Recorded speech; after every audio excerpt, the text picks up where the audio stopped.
All right, welcome everyone. We're gonna do all the categories because we're that kind of show. So, Do it. We so are that bitch. yes, we are. We're gonna start with best visual effects, and Erik, why don't you kick us off? Well, there's Avatar and then there's everybody else. And this is certainly one of those categories that I absolutely feel bad kind of for everybody else. It's going to be a participation trophy. And supporting actor, yeah. Yeah, and supporting actor.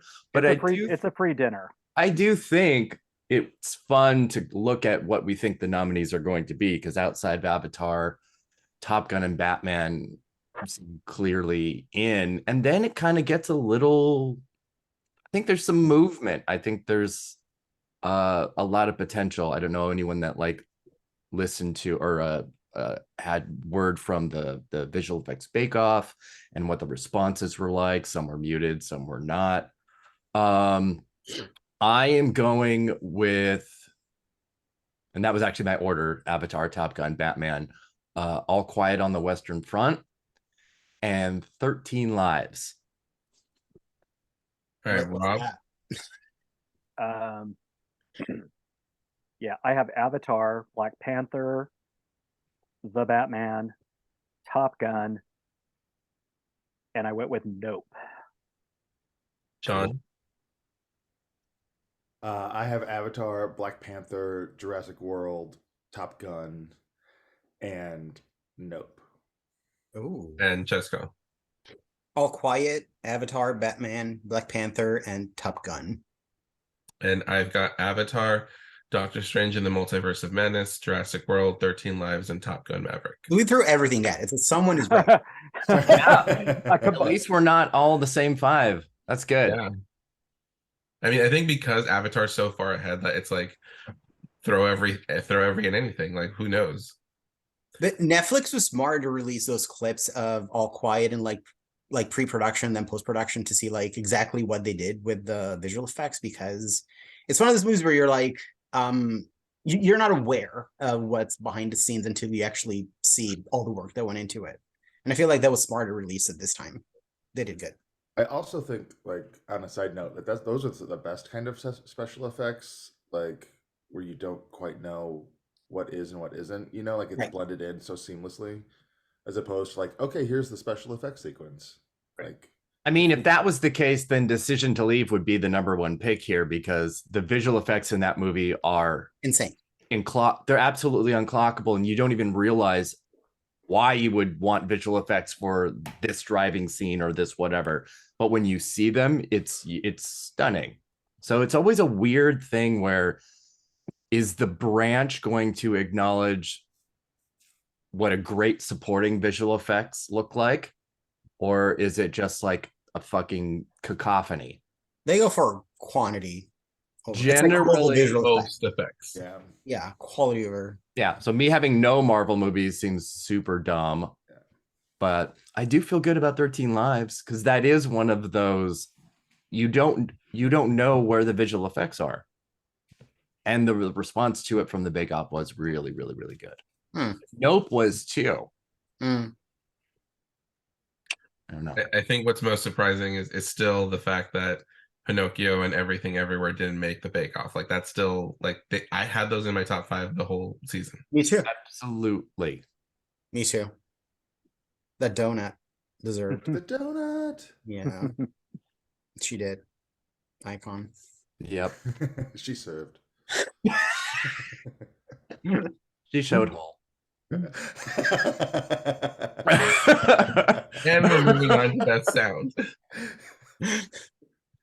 Cesco, you're 5 for sound. For sound. All Quiet, Avatar, Batman, Elvis, and Top Gun. John? I have All Quiet. I think I have the same. All Quiet, Avatar, Elvis, Batman, and Top Gun. Rob?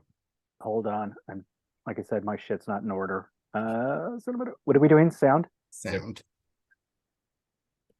Can you go to somebody else while I look for it? Erik, Sorry. go ahead.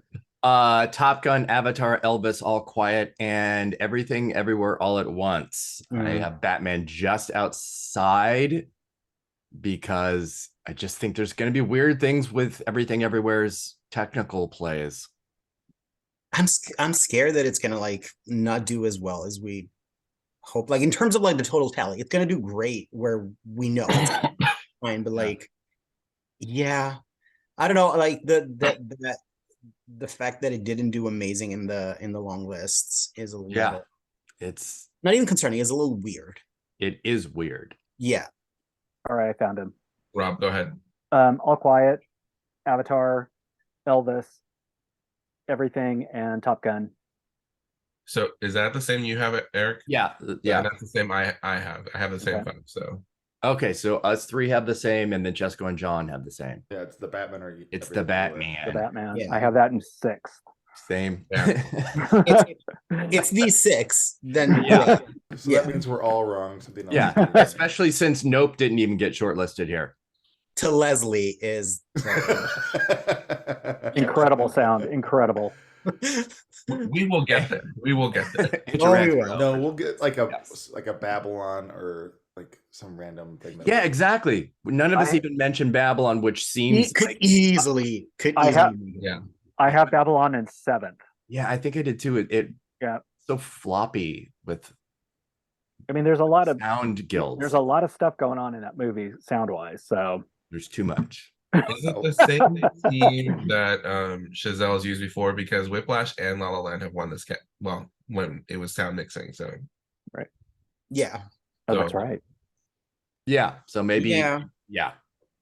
Babylon getting in here would make a ton of sense. Because branches they like their people. You don't get 10 nominations just because you have the best. You get it because you keep having nominations. Okay, so next one is documentary feature. I'm gonna That is- documentary That is a good short. point about Giselle, though. Yeah. Documentary short where it's like I don't have commentary, I just have predictions. Me too. I have 20 minutes. I want to speak on this. Okay. That's longer than any of the Yeah. time.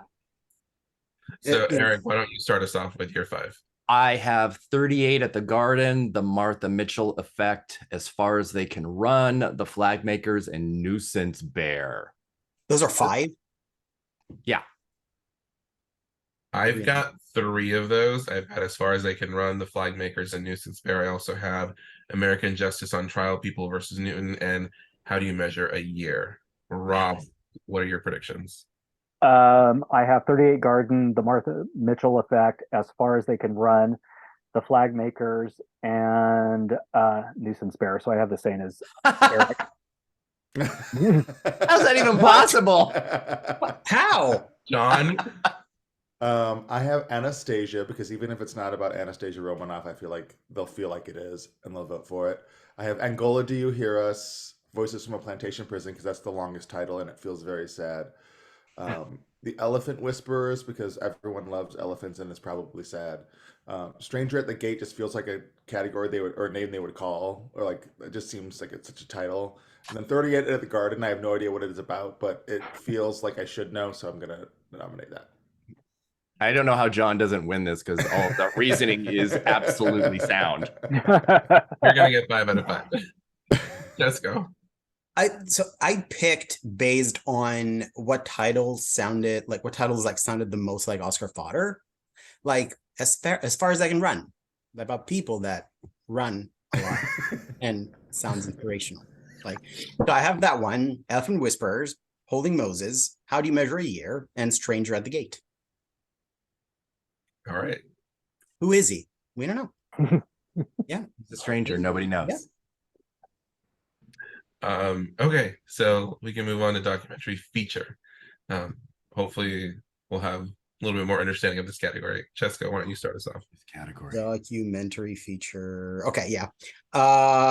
So kind of same, although I did a little more research here to sort of like see what was getting like precursors and stuff. So All That Breeds, All the Beauty and the Bloodshed, Fire of Love, Moon Age Daydream, and Navalny. John? I have All the Beauty and the Bloodshed, Fire of Love, Nalvani, Retrograde, and The Territory. I wanted to put Moonage Daydream, but I just didn't. Maybe I don't know Steve why. Bowie. Rob, I have All That Breathes, All the Beauty and the Bloodshed, Fire and Love, Nalvany, and then I put Descendant just because it's higher ground, Netflix, Obama. They seem to be always getting nominated, so I just threw that in. As much as I would love, love Moon Age Dream, I just don't have any faith in the Academy to be that cool. So those are my predicts. Erik, This was in the AW podcast. My reasoning and my commentary on this was that this branch always snubs favorites, and they kind of already did that by leaving Goodnight Oppie off of the short list entirely. So in my head, I was like, okay, you already took care of it, and let's just kind of look at the nominees. And then as that conversation, that podcast kept going, it sort of then Fire of Love could essentially be that movie that is like, you know what? It's all archival. We really don't like it. It's a favorite. This might be the one that gets snubbed.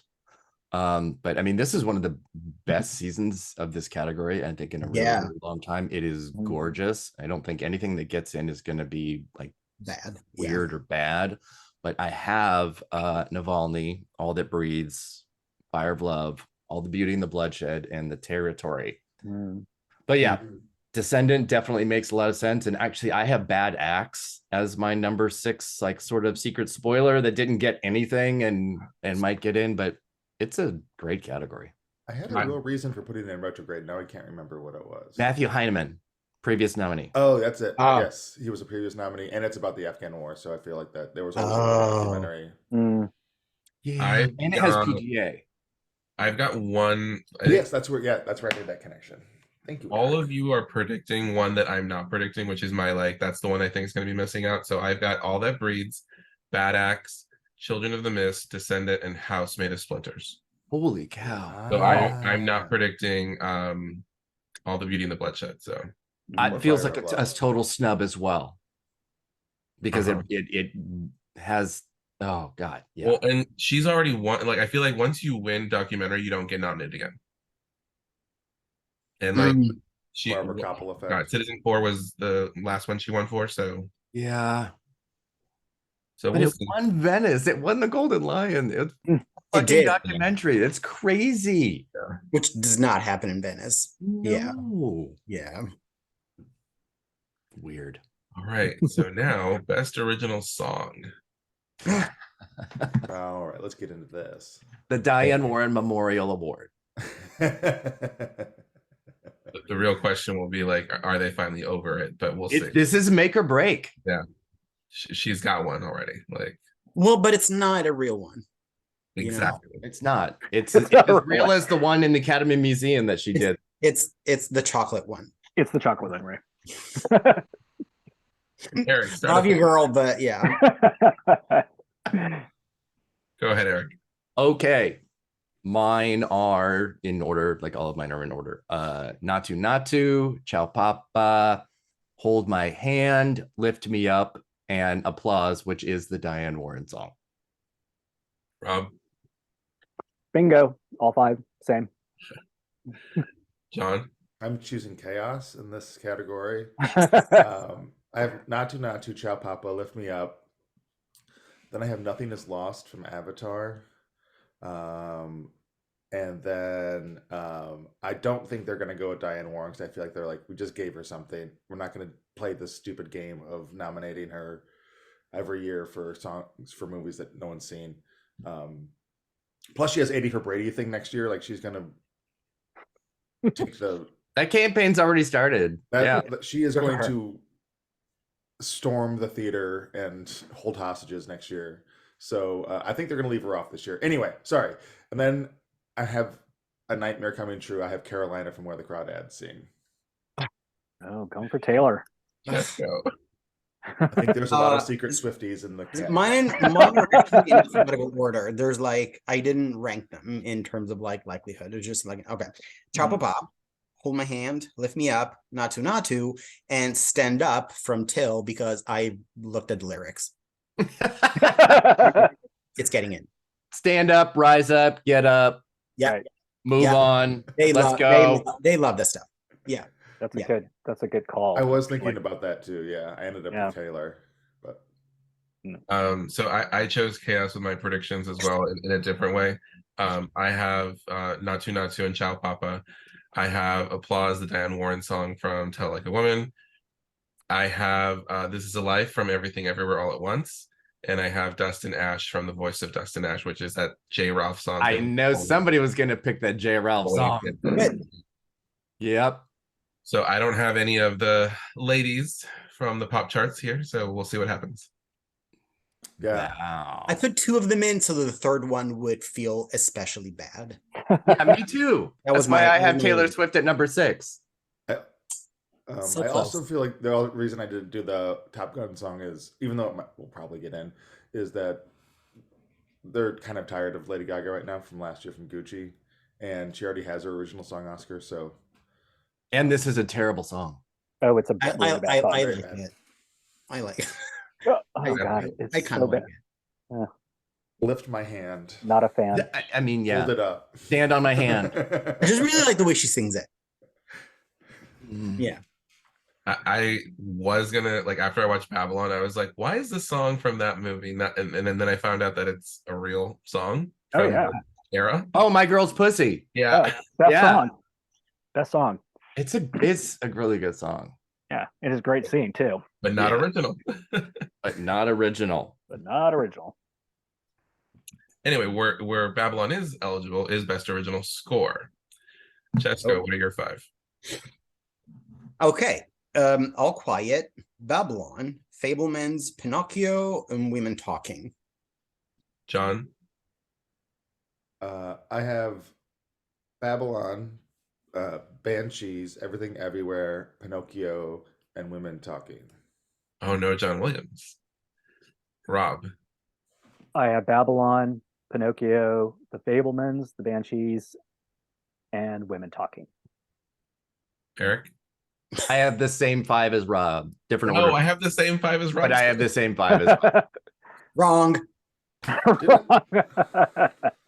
Isn't there I only like just 12 put in minutes of Banshees original because music in those those? Wait, versions? which one do you have that I don't? Uh, Oh no, wait, I think you have the same 5 too. You have All Quiet, right? No, what Yeah. do you have? Oh no, you All have Quiet, Babylon, instead of Fableman. Banshees. You don't have Fableman. Who had? No, so I didn't put Banshees in because I don't remember Banshees. the score at all. Ooh, I did. It's gorgeous. Yeah. And it's actually really different for Carter Burwell. Like all of his stuff with the Coens has a very recognizable Yeah, sound, and this is signature on it. Yeah, beautiful and melodic and not like, stupid Irish dirges. Right, I was going to say To make that. and sure that you know that we're in Ireland. It's beautiful. I guess overall I have Banshees like kind of underperforming. I have it getting the most. You do, okay. Yeah. All right. Yeah. That's Okay. why I feel it's so not good about anything. I have no idea. This is just Yeah. I want the Volker Bertelmann All Quiet score to get in though, because it's so good. It's so Oh, I scary. would love that. Yeah, It's terrifying. Good. It's good, right? It's so good. Yeah. Oh my god. Yeah. I would love that. I'm still a little hesitant about Women Talking here, as I am in any of the categories I'm predicting it, but Yeah.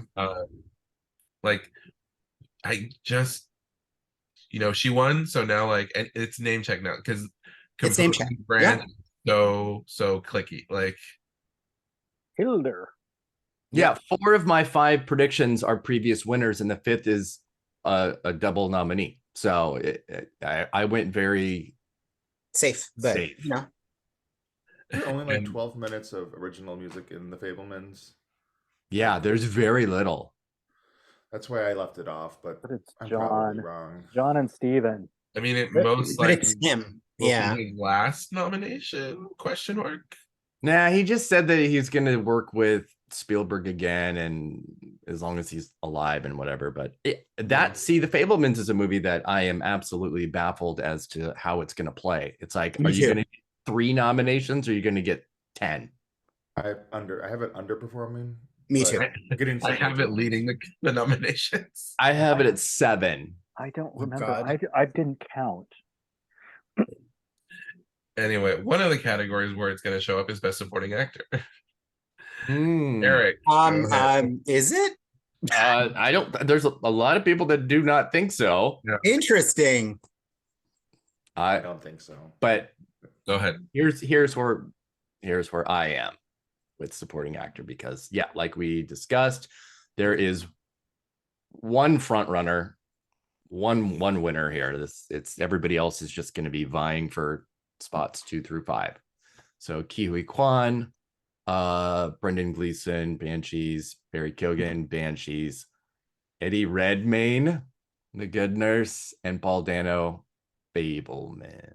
Okay. And I don't feel good about Redmayne at all, because he feels exactly like I'm going to get all of the precursors and snubbed. I mean, he's a classic, perfect version of that, because he'll be the movie's only nominee. Doesn't Keoghan also totally feel like that, though, a little bit? Less so, because Less so. No, for sure. less so. Only because I feel the movie is stronger, and because he hasn't faltered. It's so weird that he Right. hasn't, because And I think that- everybody thought that he was going That's to what sets him up for struggle with the failure. That he hasn't precursors. faltered. And I Yeah. feel like every other week that scene from the lake goes viral on Twitter again. I'm telling you, there goes that dream. Yeah, like he's become a Rob? meme, so that helps too.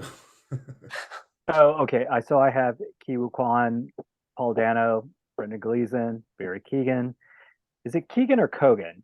Keoghan. Keoghan, Kogan. you like fully pronounce it. Okay.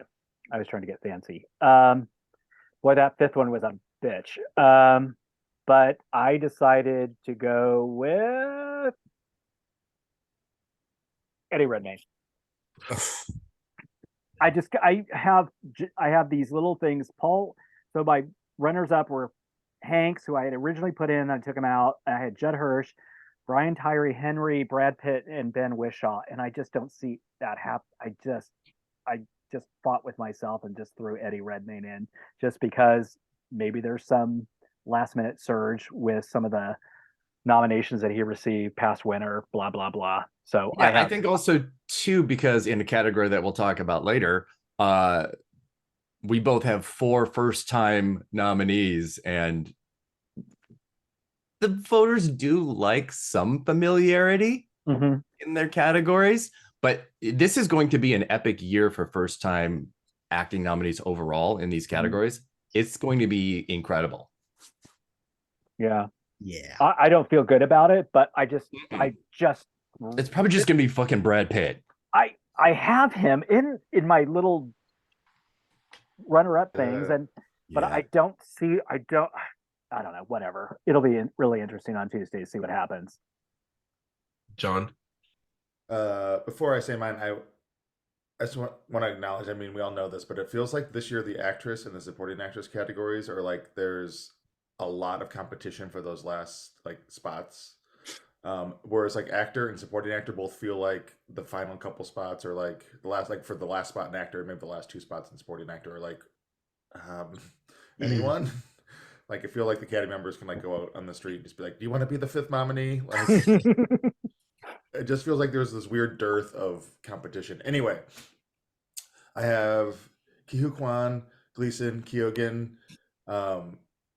and I have Redmayne. Even though everything in my body screams this is like class. Because who the fuck's gonna take time to watch The Good Nurse? Like no one. But I don't know who else to put. And then I have Albrecht Schuh or Shush Shuch. from He's All shook. Quiet, because he's so hot. As I am by that nomination. He's really, really good. And He is hot though.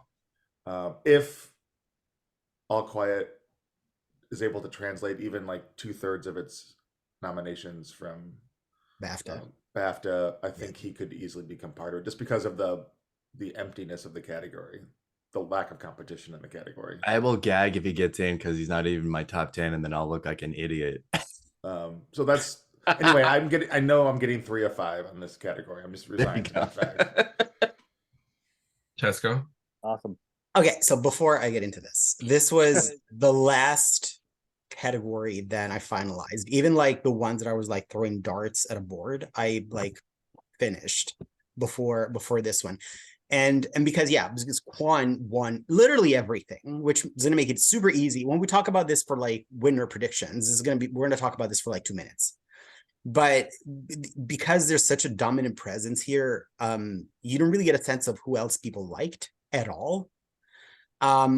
Which just made it really, really hard. And so I think I do have 3 of the 5 that got mentioned by everybody. So I have Quan, I have Gleason, and I have Kyogen, even though I'm not even sure that Kyogen is like 100% in because of like the internal competition, because like he is kind of like smaller, kind of like younger kid in here. So I don't know. And then for the last 2, I had told myself if Shuch makes it in at BAFTA, I'll put him in. And he did. So I put him in. Yay. Yeah. And then for the last spot, I realized that if I was going to put Dano in, that across supporting actor and actor, I was going to have 10 newbies, which strikes me as exceedingly unlikely to happen. So I started looking at who has won like before, who's in a film that I think is going to do decently well and could be like someone that people don't necessarily see like or predict, like, you know. And I think that if anybody's meant to make it in from Fablemans, it's actually Judd Hirsch. But I do not have him in. I chose Woody Harrelson from Triangle Sadness. Yeah.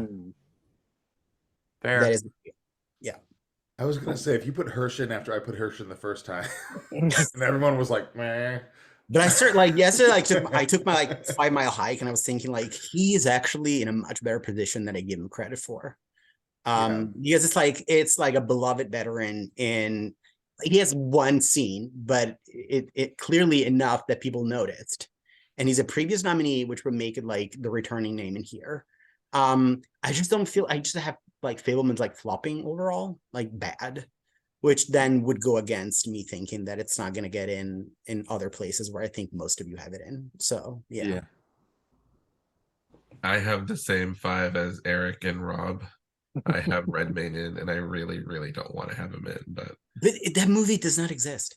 it does. It's not a real movie. I've seen it, and I think it's actually really good. I saw it too. But I liked it. his big scene, which is now online. I can't. You're just like, how many times is he gonna say it? Because you don't know the answer to that. Because when you say 10, you are wrong. It became a meme. It doesn't stop. It's like 30 seconds long. And you're just going. Yeah. When you see the movie and you see that scene, you're like, okay, that's the money shot. That's. But is it though? Like the director, North like what was the shot. director doing when this was happening? Oh, he was at the craft service table. Right. Like, then he came back and with the last couple and was like, cut. All right, we got it.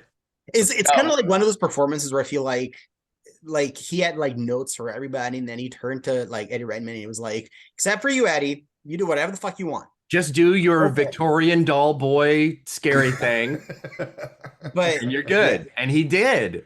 Yeah, he was good and creepy. He looks like Jared, what's his face? The Kushner? Kushner? Kushner. He looks like Jared Kushner in it. I just that would have been a casting feat. They should have cast Kushner in his acting debut. That would Redmayne should play Jared Kushner. Oh, totally. Any good Jareds, by the way. This is like the only nomination that. No, there's not. There's Subway. There's Leto. No. Subway. No. Red flag. Red flag. He could have done the whale. I was gonna say something. I'm glad someone is going off the like predicted like 10 Cesco with Woody Harrelson, but I do think if they go really, really off, it's I don't remember his name. Erik, what's the other supporting actor from Triangle of Sadness? The one that won the that won the EFA. Zlatko? Yeah, the Russian oligarch one, and he's great. I make shit. I sell shit.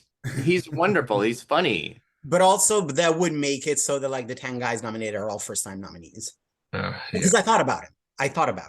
That's why a whole ass list of people that. Yeah, that's why I have Pitt and Hanks and Hirsch Yes. in my 6 to 10. Mhm. Yes. And I'm like, which is I don't even know if Redmayne is the most likely. Pitt is probably the most likely. Oh, I know. I guess it depends on how well you think Babylon is going to do overall. I struggled to put. I was going to put Brad Pitt in, and then I kept taking him out. I mean, he's basically doing the same character as he did in Once Upon a Time, but I think this is actually a better one. He's really good in it too. I liked him in that. Ugh. Poor Ben Whishaw. Yeah. Poor Brian Tyree Henry. Yeah. My Yeah. goodness. Where was BAFTA when Wishaw needed them? Oh my God. Yeah. Okay, Because so that was also like one of my, if he makes it in a BAFTA, then I'll put him in. But then shoot, Yeah. I probably would have had Harrelson made BAFTA. I'd be like, okay, I can see I can see this. Yeah. okay, moving on to best animated short. Erik, why don't you start us off? Jiminy Christmas. Okay, hold on. I feel pretty good about 2 of them. The Boy, the Mole, the Fox, and the Horse, which is Apple TV Plus. New Moon, which is Coleman Domingo and his husband. Ice Merchants. My Year of Dicks, because there's absolutely no way I'm not predicting that. And The Flying Sailor. Okay, Rob. I have the same. I have the same thing. Yeah. I do have Okay. My Year of Dicks because Yeah. you have to. And then I do have that Apple one, the Boy, the Mole, the Boy, the Mole, the Fox, the Hole, the horse, Lion, the Witch, and the donkey, Wardrobe. the witch, and the wardrobe. Right. Yep. Oh shit! I only have 4. Ice Merchants and New Moon. I don't have a I don't have a 5th one. Oops, sorry. All right. Well, what was your last one? Let's just type it in. Flying Sailor. Okay, perfect. And Flying Sailor. There. Oh shit! I lost count. Let's see. 1, 2, 3. Yeah, I only had 4. Okay. John. Okay. I know what John's gonna pick in this category. We come to this place for dicks. Makes me laugh still. That killed me.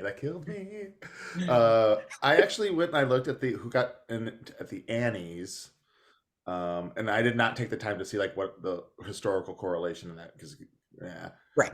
But Black Slide got in at the Annies for short, so I picked that. I have The Boy, the Mole, the Fox, and the Horse. That sounds whimsical. My Year of Dicks, which is winning, I think. I have Ice Merchants, which got in at the Annies, and then New Moon because of the Coleman Domingo thing. Mm-hmm. John, I am shocked that you did not select An Ostrich Told Me the World is Fake, and I think I believe it. I thought, it is the longest title, but I think it's kind of a shitty, cumbersome title. So it's longer than the movie, so. Yeah. So I was like, it doesn't have like it's just, I don't know, missing something. So I didn't pick it. Fair. That's fine. Cesco, go ahead. Oh yeah.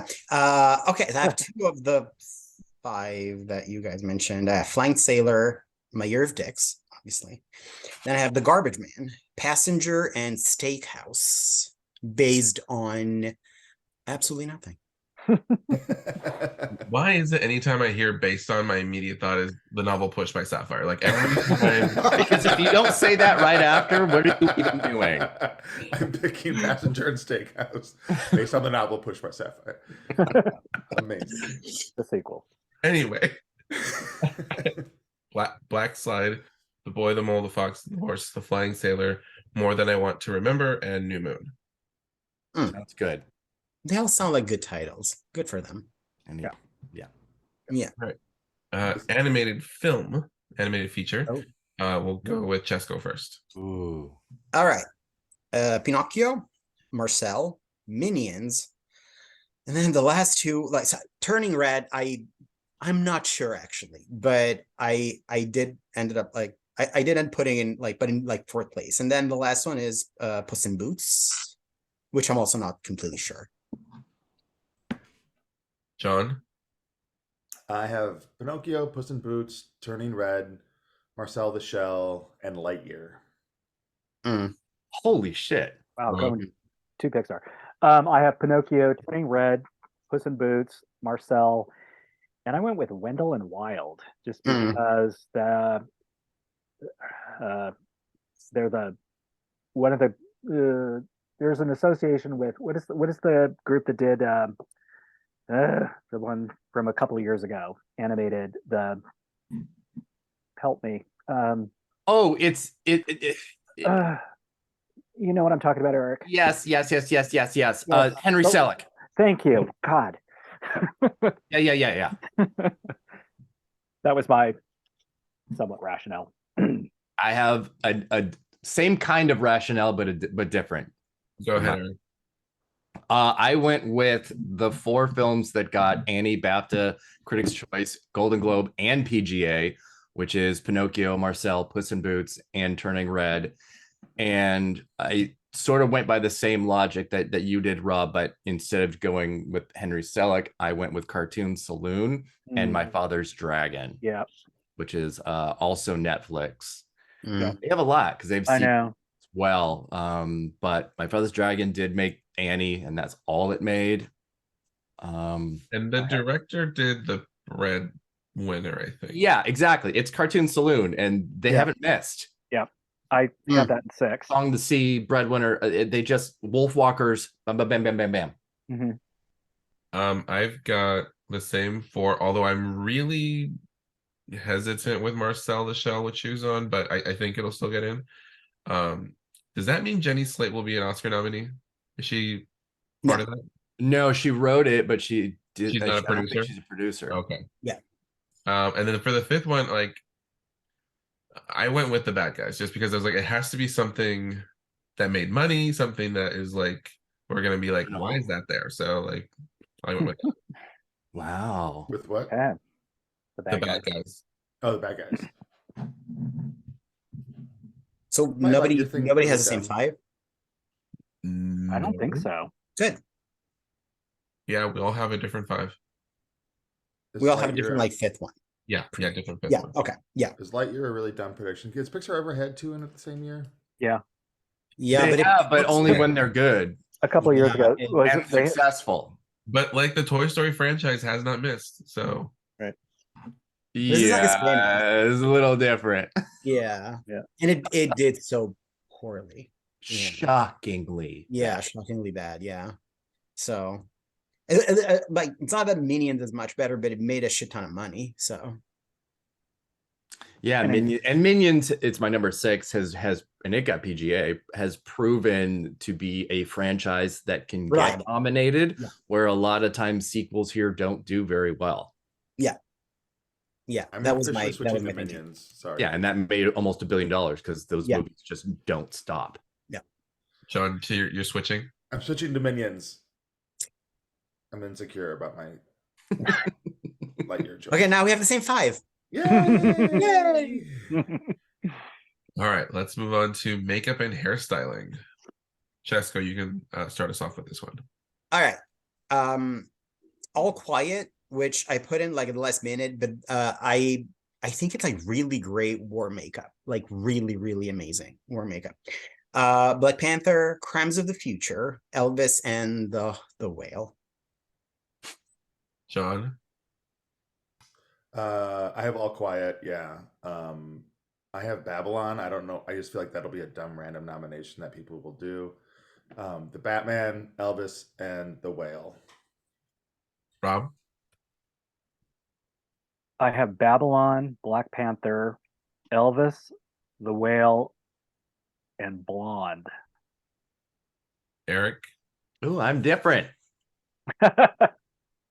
I have The Whale, The Batman, Elvis, Blonde, and Amsterdam.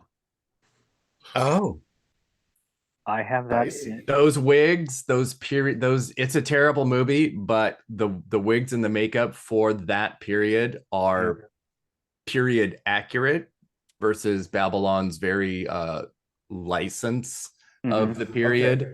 the problem is that in my brain, Amsterdam and Babylon are the same film. They are very, very close. I cannot differentiate between the two of them at all. Well, one is one is the one that Taylor Swift dies in. So that's Which is the only, yeah, that's the only thing that better. I know about this film because that's the only scene that I play like, you know, on replay. Like, oh, that's really entertaining. Yeah. I was toying with the All Quiet thing, but war movies do horribly in this category. And it's kind of crazy because with all of the dismembering and really graphic nature of the makeup, you would think that they would be able to get in. 1917 Hacksaw Ridge. Hacksaw Ridge didn't even get in, and that was a major contender too. I think Saving Private Ryan was like the last to, it was Probably. Two things. Mm. The reason I picked All Quiet is one, I think the makeup is featured a lot more prominently than a lot of war movies. Yes. And from what I understand, they've explained the makeup a lot, like about how they use like real mud mixed with makeup, and like I feel like they've done a good job of explaining what they've done. So that's why I put it in. Also, I need to know, is there a reason Margot Robbie doesn't look like she's from the 1920s in Babylon? Like she looks like she's like Tawny Katane in a 1980s White yes, Snake she video. does. There, yeah, they Is yeah, there a reason? No. they No. just wanted to. So my five are I do have All Quiet because it's also non-English, and there's usually like a non-English one in here. So there's that. The Batman, Blonde, Elvis, and the Whale. The last four like feels like it's just for one character, so which feels like too many in here, but Nobody else has Crimes of the Future. No. I don't trust that they're gonna be that cool. Like But like the ear guy is so cool. In the 8W podcast, I was going on about how great it would be for Crimes of the Future to get in because the makeup is so not bad, but it's bad. It's like campy looking makeup, and that it's even in here just drives me insane. I think it's amazing. But to John's point, I was like arguing against myself about All Quiet because the face of that movie is so much his face covered in mud and dust and ash and everything, and that's been such a look for the movie. And I think they could even go for just the impact that had. It's so realistic. It's scary. That's what struck me the most. It's just really, really well done. Yeah. all right, so let's move on to best live action short. Erik, if you can start us off. I can do that. This is one where I feel good about one, and that's it. And so the number one is the Alex Rohracher directed, Alfonso Cuarón produced Le Pupille, and then Night Ride, Evalu, Warshaw, and The Red Suitcase. Rob? I didn't know any of these, so I only picked Le Pupille. Is that how you pronounce it? I don't know. I just fucking winged it. And that was it. That was my sole nomination because I didn't know anything else. Oh, it's going to win. It's the only one that people are going to watch. Exactly. So I didn't know any of the other ones, but I will seek them out never. So Excellent. John? This was very hard for me because there are no long titles in this. And most of them don't tell you what it's about, so I didn't know what to go on. So I did Almost Home, because that sounds sappy. Night Ride, because that sounds like gritty. Le Pupille, because it's French. The Red Suitcase, and then I had to pick one of the like 17 that are just like a single title of a foreign name. So I picked Tula. I have 4 of those 5. So which ones do you have? I have the same 4, and then I think I added the right words. I don't know which one I don't have that you do. I put Tula in last because basically I looked at the posters for these, to pick. Mhm. That was my, and Tula is a toilet with lid up. So yeah, Oh, yeah. I feel like, yeah. taste. Mhm. In a year of dicks, why would you not? Right? Yeah. My five are I have Eviloo, Le Pupil, Red Suitcase. I have those three that was mentioned. I have An Irish Goodbye and Necom, I think it's called. So, but yeah, like Del Toro, Cuarón. Will the third one be here? I'll let you know when we get to foreign language. International. Oh, Mhm. that's next. Okay, international feature. Oof. Eric, go ahead. Okay. Absolutely one of the hardest, and even more than documentary feature, maybe the richest selection we've had in this category in a very, very, very long time. I could see 10 of the 15 shortlisted in here. I think it's an extraordinary lineup. What I have in order are All Quiet, Argentina 1985, close, even though the BAFTA miss was horrible. Decision to Leave and EO. Rob. I have All Quiet on the Western Front, Argentina 1985, EO, Decision to Leave, and Holy Spider. I don't have Close, and I know that that seems to be a consensus around the world that that was going to be one that's going to go in, but I'm going to go with Holy Spider. Okay, John. I have the same five As who? as Rob. Yeah. Okay. I have. Yeah. And I was also going between Close and Holy Spider, and I picked Holy Spider. Just because Holy Spider. I was like, I don't know. There needs to be some random one that, not random, but like, I think with this list and how strong it is, and there's going to be one that is a little bit of a surprise. Right. But also, But sorry, Denmark is so good in this category. They are so they always get in. They are really, really good. because they're so tall. Cesco, go ahead. I have the same five, but in different order. My God. All Quiet, Decision to Leave, Argentina, EO, and then I had Close in, but then BAFTA was like, no thanks, so I took it out. And Holy Spider was always kind of like either my fifth or sixth one. And Denmark is so strong, like the last like decade in this category in particular. And it's been like, I think the last 10, 15 years, this has been like the hardest category, like the most competitive one. It's just always like amazing, and they always make it in. And it did also decently well at the European Oscars. So I bumped it up and took Close out. So it's same five. That's fair. Okay, so I definitely do not have the same five. I have All Quiet on the Western Front. I have Argentina 1985. I do have Bardo, just because like You have to.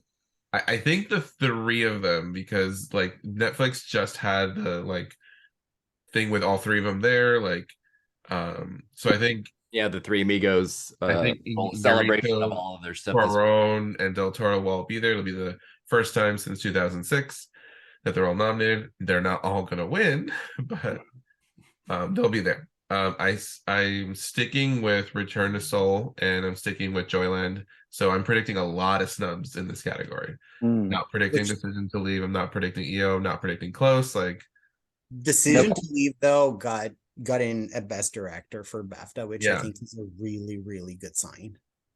that it was like put in there, because I don't think it was top three. So Yeah. I have Bardo at number 6 because how can you possibly count out somebody like Iñárritu? I mean, I did obviously, but I had Bardo in last time, or last. yeah, and oh yeah, I kept putting it back in, but like the other one that kept popping up on a lot of people's predictions was The Quiet Girl. Yeah. But I don't have it. hugely popular and got in BAFTA. Right. Yeah. Yeah. It's sneaky. That's my number 7. Yeah. It's sneaky. Yeah, that's my number The only other one that I'm considering that besides the ones that everyone else has mentioned was from France, Saint Omer, which Yep, Mm. very strong. hasn't I think it's very really- weak. That's why I have that towards the bottom of the 10. But I think you're right, Eric. Like there's 10. France, which used to be like the most dominant force in this category, has flopped so hard in the last decade where other countries have kind of turned that around. It's bizarre. They got the most nominations, but Italy has the most wins. So, Yeah. Mhm. I also want to give a shout out to Morocco's The Blue Caftan, because I won't get in, but I just think it's important that we're telling The story of a caftan caftan, stories. We need more caftan representation. Representation matters. Jeff the White Lotus. Yeah. That's not where I thought that was going. Well, the gold caftan got nominated for Best Picture because that was what Meryl was wearing in the post. So, Yep. Yeah. Dead. all right, Best Lead Actor. Oh, wow. Jesus. Shit. I forgot to look at the list. Oh my god. Just because it's 4 out of 5, and then the last one, right? Like, This is gonna fucking ruin me. Yeah. Cesco, you can start us off. Thank you. So I think we're all gonna have the same 3, maybe like in a different order, but like Fraser, Colin Farrell, and Austin Butler. Mhm. Yeah. Okay, so the other 2 are like part hope dictating, part what seems to be most likely based on really a year where I think we're saying that there's not going to be any like returning nominees, but I feel like we're not like reaching, it's justified. And this is a stat that's been like ongoing since like 1934. Yep. So it is gonna get broken at some point. So I have Paul Mescal in number 4, because he got in at BAFTA, where honestly the movie overall didn't do as well as I thought it was going to do at all, No. which is very, very disappointing. They really fucked it over, and it was like they needed BAFTA to really come through for them, and they didn't. And also, then I have Bill Nye at number 5, but he didn't even get in at BAFTA. He was longlisted, but he missed out. So I think he's actually the most vulnerable one, even maybe more so than Mescal. In terms of like, if we're thinking that a returning nominee is bound to sort of like make it in, then I would probably bump him out in favor of, I don't even want to say it, but Don't say it. yeah, no. But I just want to say though that if that specifically was going to happen, it needed to be a completely different trajectory and narrative for him, where there was actually, first of all, like a performance in like, because there isn't one. It's just he's in it, but there's no like, yeah. And I also feel like it would have been sort of like a coronation style kind of trajectory where he wins everything, and it's like the entire award season about like celebrating him, and none of that happened. So I feel like it's extremely unlikely for them to nominate someone who's already sort of like pretty like divisive with, I think, the Hollywood community, to just like pick someone else in the end again. So these are my 5. Jessica, did you say Bill Nye didn't get BAFTA? Because he did. He's in a BAFTA? Yeah. Oh, okay, good. I thought he got snubbed. There are 6. So There's it's 6. Fraser, Butler, Farrell, Nye, Mescal, and then Daryl McCormick. Okay, so I feel better. Yeah. Which Daryl only got in because of Mary McCormick, so. Her power. Well, I mean, Felix Kammerer is the only person, the only category that All Quiet missed, because it had 15 short long list mentions and it got 14. And he's my number 6, by the way. So I would love for him to get in, but I just, again, don't think it's the type of performance they usually nominate. He plays a kind of like entry point for the to narrative for the audience, where he's like wide-eyed and kind of like innocent, and it's like more of a reactive performance, but I feel like there are people that appreciate that. And the movie is obviously like I have the movie doing so well that I bumped him out after BAFTA, but I would not be shocked if he manages to like. It feels like it would be just too young of a category. I don't know. Yeah. And they already have Butler, so And if you have Mescal, then that's also the youngins. very young. All right, John, go ahead. I have Fraser, Farrell, and Butler, who, let's all remember, spent 17 years playing Elvis for 37 hours a day. He's just gave his heart and soul to that performance. Sorry. He's number 3. Then I have Nai, and then I have Mescal at 5. I think this is a category where again, there's just not a lot of people waiting in the wings, clamoring for for a spot. And I think he's quietly shown up enough major spots to, I think, be in a good position to be 5th. I don't think it's hope dictating at all at this point. I think it's a very solid chance. Rob, go ahead. I have the same 5: Farrell, Fraser, Butler, Nye, and Mescal. Although I am a little bit nervous about Mescal, to be honest with you, but I'm going to stick him in. I had him originally. This is the only acting group that I did not change after our previous podcast. So I'm going to stick with these guys, but I am a little nervous about Mescal and a little bit nervous about he who shall not be named, but I'm going to stick with these 5. Erik, go ahead. Go ahead. You guys are giving me too much hope. I'm very, very, very, very, very, very worried about this category. You have the same 5? Yeah, Fraser, Butler, Farrell, Nye, Mescal, in that order. Because we are looking at 1934 was the last time that we had a category of all first timers here. I also want to say that, like, at some point, this is meant to happen because the idea of returning nominees is predicated upon new people, a wave of new people getting nominated one year, so that the stat about returning nominees can continue because you have a larger pool of possible returning nominees. So I think mathematically it makes sense that this would happen. It is very weird that it hasn't happened since like 1934. But it is, I think, at some point meant to. It's got to happen.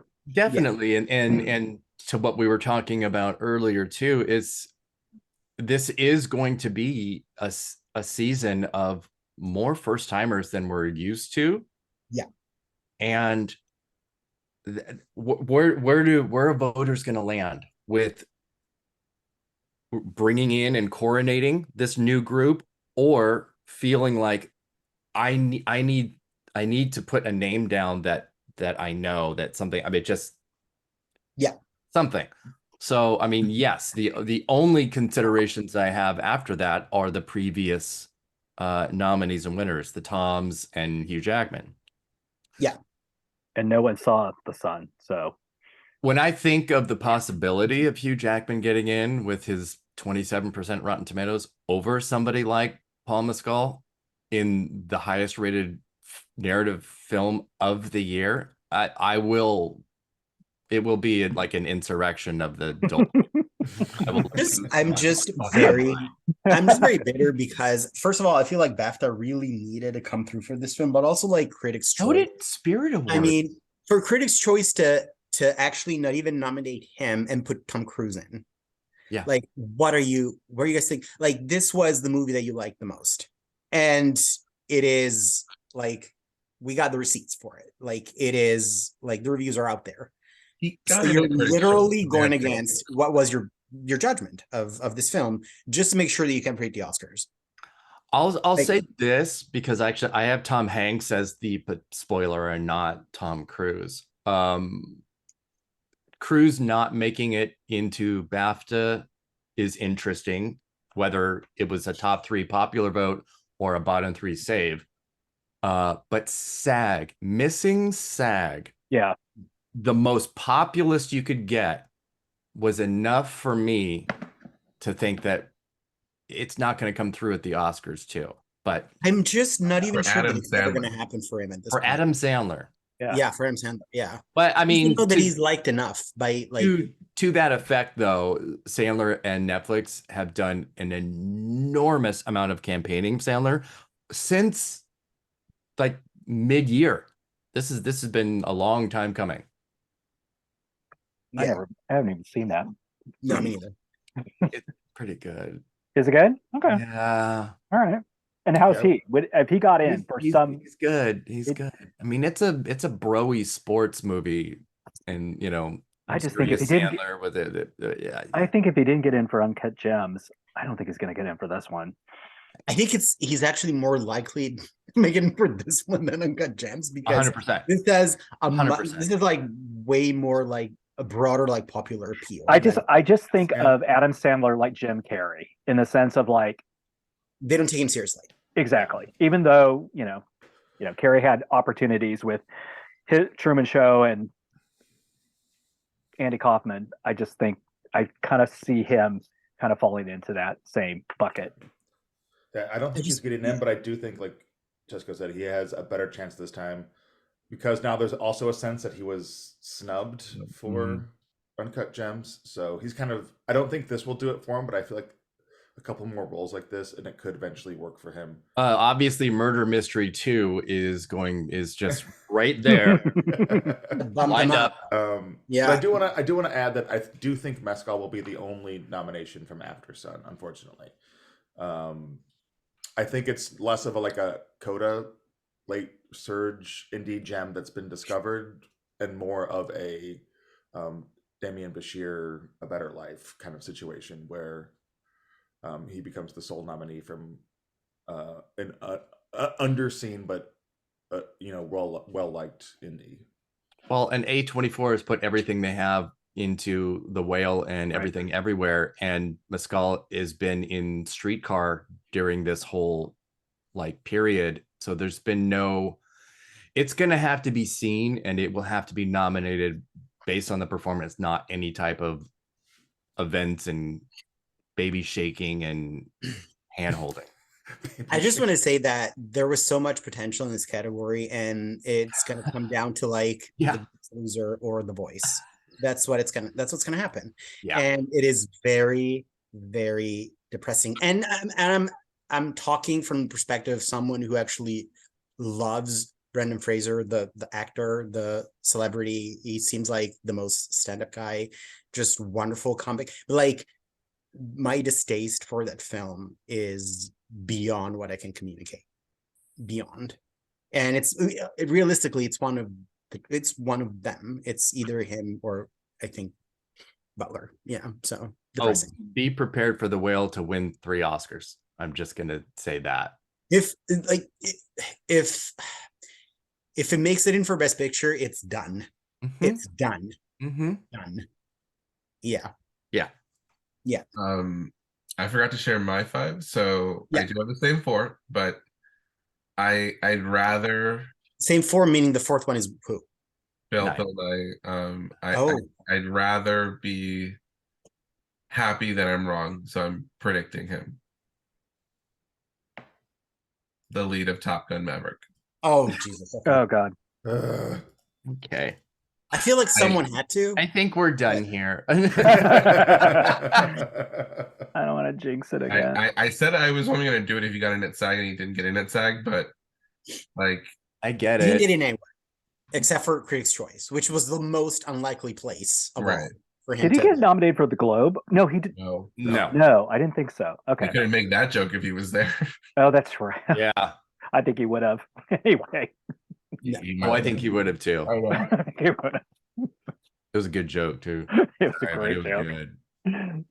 good. Yeah, it just there's no. I really want to predict Paul Mescal, but I don't see it. Is this also predicated upon you thinking that Top Gun is going to do really, really well overall? Not really. I have it with Do you? Well, I mean, we'll get there, but yeah. They can have it with Like, I six could of see a them. path if it's like I have it getting 6 nominations. if it I gets in just- like director, then Oof. probably.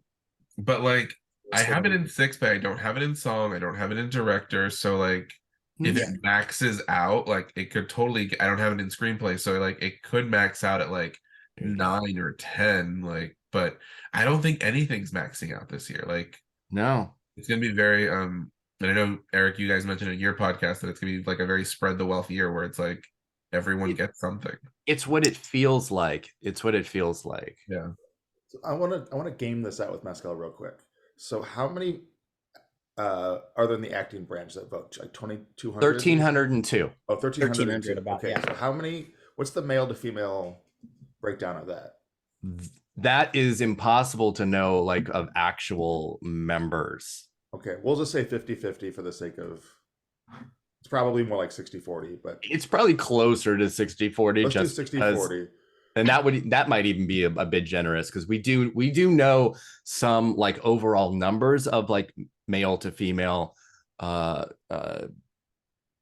international all that kind of So we'll stuff. say 700 male acting voters. How many of those are gay? Not enough. But But maybe How many like, of those are out? to that point, almost every year we start looking at a top 5 and it starts to skew really young because Yeah. okay.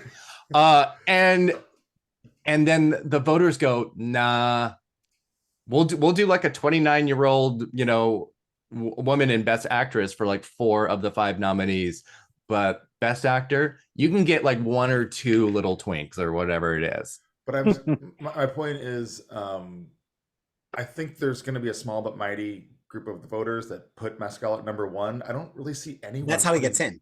I don't see how anyone puts Tom Cruise at number 1, like except unless you're Tom Cruise or a fellow Scientologist. Like I don't. So that Right. Yeah. Which is more than you think, probably. Exactly. Well, Christy Alley's not going to vote, so. Absentee ballot.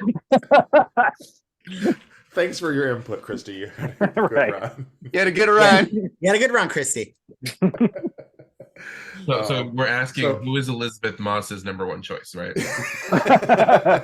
It's Tom Cruise. So I think there's going to be more gay men who vote Paul Mescal at number 1 than Tom Cruise super fans that vote him at number 1. That's what all I wanted to say. I'm gonna get 4 go out of with 5 right, so I'm fine with that. Yeah, I'm definitely getting 4 out of 5 here. Yeah. I think I'm getting at least 3 out of 5, but I am just not confident in Night. I definitely am. He got in at He's got- SAG, which I he's think got everything. I thought Yeah. that was the bigger deal. Like, Exactly. Like the movie has done nothing. It's But how did he, like, just as much as a that bunch of Kennedy's Gate. TikTokers vote at SAG now, so it's like he got it over Cruz. So Right. Well, and that's the thing with the SAG nominating committee. It's 2,500 people. They're randomly chosen every year of 160 plus thousand. So that's why you get kind of weird nominations almost every year, because it's like, what 2,500 actually saw this. But this is a really like straightforward top 5 for SAG. It's not weird. Sandler isn't At all. weird of a Yeah. choice. Yeah. Dai is the strangest choice, but he just has sailed all the way through. There's always one that does. And then on Oscar morning, they're like, I have somebody else doing that, but yeah. I think he also my other reason I have a I feel number of, comfortable with Nai is that he has the veteran aura. He's an older actor, which definitely name recognition. Yes. Mhm. Yes. Mhm. So- That was my whole logic in my write-up. I'm like Judi Dench is looking for the veterans, looking for stars, looking for the newcomers. Yeah. Coronating, and how is all this yeah. He almost feels like a returning nominee yeah. from this pool. He's the one that, to me, the most. Maybe they think he's Ian McKellen. It does feel like he got nominated in the 90s in supporting actor for some like Shakespeare adaptation or something. Well, I mean, McKellen actually did have a really similar style of movie as this. And early in the predictions, I did not have Nai in because it just felt like Yeah. it was gonna be like that. But it's And I think Academy members love the like old man gets a boner again movies. Like yes, Venus. I mean, Venus, yeah. yeah. Yeah. Yes, Amy Lou Wood. You don't even your name. We went There. hour and 20 minutes.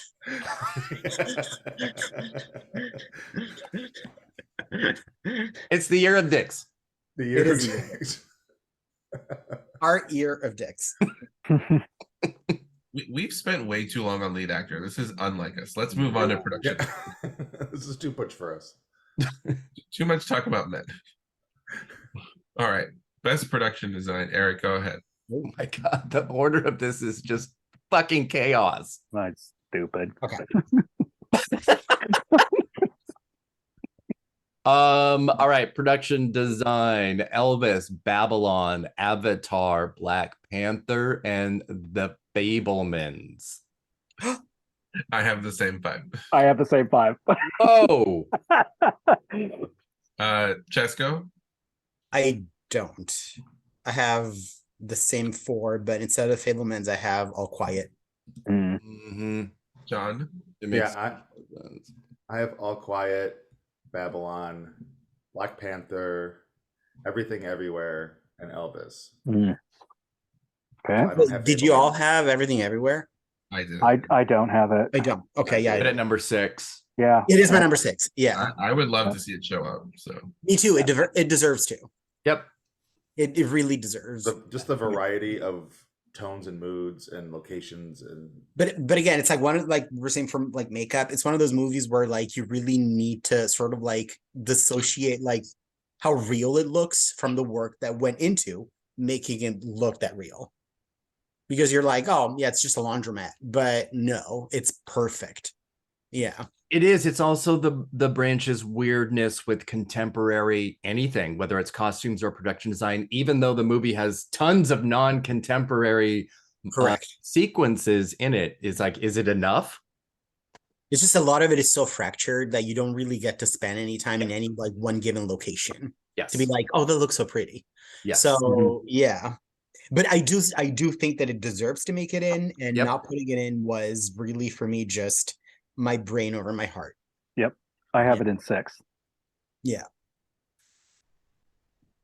all right, let's look at costume design. Ooh. Rob, why don't you start us off? Okay, hang on. Let me find it. Costume design, I have Babylon, Black Panther, Wakanda Forever, Everything Everywhere All at Once, Mrs. Harris Goes to Paris, and The Woman King. Ooh. John. I have Everything Everywhere, Wakanda, Black Panther, Wakanda Forever, Mrs. Harris Goes to Paris, Elvis, and the Woman King. Cesco. Okay. All Quiet, Babylon, Everything Everywhere, Elvis, and Mrs. Harris. Erik. Elvis, Black Panther, Babylon, Mrs. Harris, and The Woman King. But I'm really like watching out for something like Corsage to be like, here's the only representation of this kind of stuff that we love here. I have it in 6. I have it in. I don't have Woman King. I have Babylon, Black Panther, Corsage, Elvis, and Mrs. Harris Goes to Paris. So I got it in. So I'm the only one that doesn't have Elvis. How could you not have Elvis? It's Elvis Catherine is- Martin. Elvis Because I is- told you, because I'm a moron, and my shit. It's Catherine Martin. If she's in for Okay, production all design, right. she's So- in for so who- costumes. Elvis so- could probably win. Who am I? Oh, taking it's my out? number 1 in both. She's not losing. Okay, so who should I take out? Should I take out Babylon? I have Babylon in. I mean, Should I I do take out- too. Should I I take have out Babylon women? in because there's a lot of costumes. Should I take out Woman King?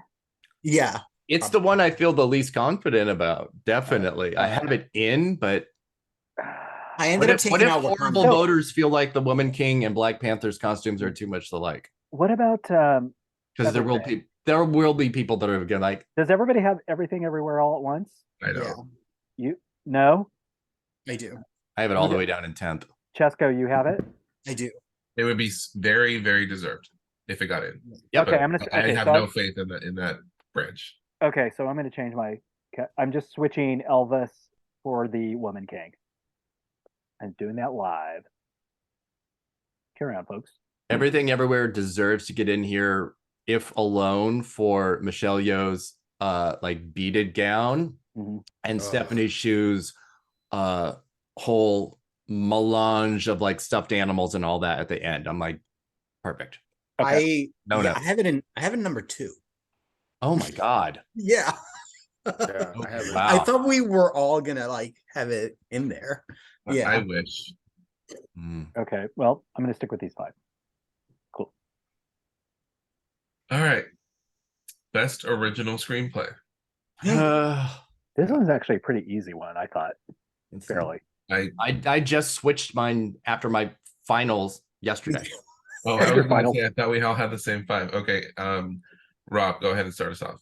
Yeah, and this is one that I didn't change from last time. So I'm still sticking with the Banshees of Inisherin, Everything Everywhere All at Once, The Fablemans, Tar, and Triangle of Sadness. Those are my 5. Those are my 5. Slightly different order, but those are my 5. I took After Sun out and put it at number 6. Those are my 5. That's my 6 too. So Cesco, you're shaking your head. What do you have? 4 out of 5, basically. Everything Everywhere, Banshees, Tar, Triangle of Sadness, and After Sun. Only because that would be so amazing.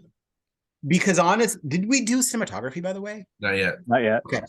Because I feel that if Mescal is bound to make it in, that I don't think it's going to happen if it's like the sole nominee from After Sun. I see a scenario in which it makes it in screenplay only and he misses acting. Sure. Okay. No. So I agree. Well. But my idea was because I have him in, Yeah. then I need to find at least one more category where I think there's some support for it. See, that's why I switched. That's why I asked about cinematography also. That's why I switched Triangle of Sadness back in. And we'll get to that later. But I do have Triangle in. I do have it in. Yeah, I do now. Yeah. Maybe the Fablemans is the weak link. That's why I never had it in. Yeah. It's the one BAFTA not it got, so it's the one that it got. What a disaster. There's just no traction behind it. It didn't just like do poorly. It like did worse than we could have imagined. It won the Globe, that doesn't really matter. It won TIFF, People's Choice, and the Globe, and feels like it's almost a non-presence. Yeah, that must mean something. It's like a name check, which is crazy. I mean, it was my number 1 for 6 months. Sure. So, but now it feels like a meh, maybe? Because we determined in our chat that there was one other film that won the Drama Globe and missed BAFTA, right? Yeah. Which one? That was Bohemian Rhapsody. Yeah. Yes. But yes. how many? Bohemian got nominations though at BAFTA. So I'm only getting 1 after winning the Drama Globe is incredible. Well, I mean, a lot of people were not predicting Fablemans at the Globes. They were predicting either Elvis or Top Gun, which but Elvis made much more sense as a potential winner there because people were doing like the Bohemian Rhapsody kind of thing. And then Elvis made the top 5 at BAFTA. Oh, yeah. Bohemian got 7 BAFTA nominations, including British Film of the Year. Yeah. I just feel like from the Globe's perspective, picking Fablemans or Elvis makes you look better when you're trying to sort of like restore your image. Yeah. And it's gonna generate different headlines that's probably like what they're looking for. So I don't think that it means as much as we think it means. Well, I mean, in terms of like optics or something like that, it feels like a weird choice because it's such a traditionalist choice since he's won so many times. And it's like, okay, you went from 90 members to 220 and you're still picking like a very traditional safe choice. Yeah. Okay. I just had to double check. So Spielberg has never been nominated in the screenplay category, right? This would be. This would be his first screenplay nomination. Yeah. I think this is his first, or This no, would it this be, this would be. would be his first nomination in screenplay. Yes. Okay. As a writer. Yes. As a writer. Yeah, He's only yeah, been yeah, nominated for producing and directing. Never Correct. for Yes. okay. Just triple checking there. Correct. Okay. All right, so let's move on to adapted screenplay. Erik, you can start us off. Okay. The Whale, Women Talking, She Said, Glass Onion, and All Quiet on the Western Front. Ooh. Cesco. All Quiet, Glass Onion, Living, The Whale, Women Talking. John. I have All Quiet, Glass Onion, Pinocchio, The Whale, Women Talking. Rob.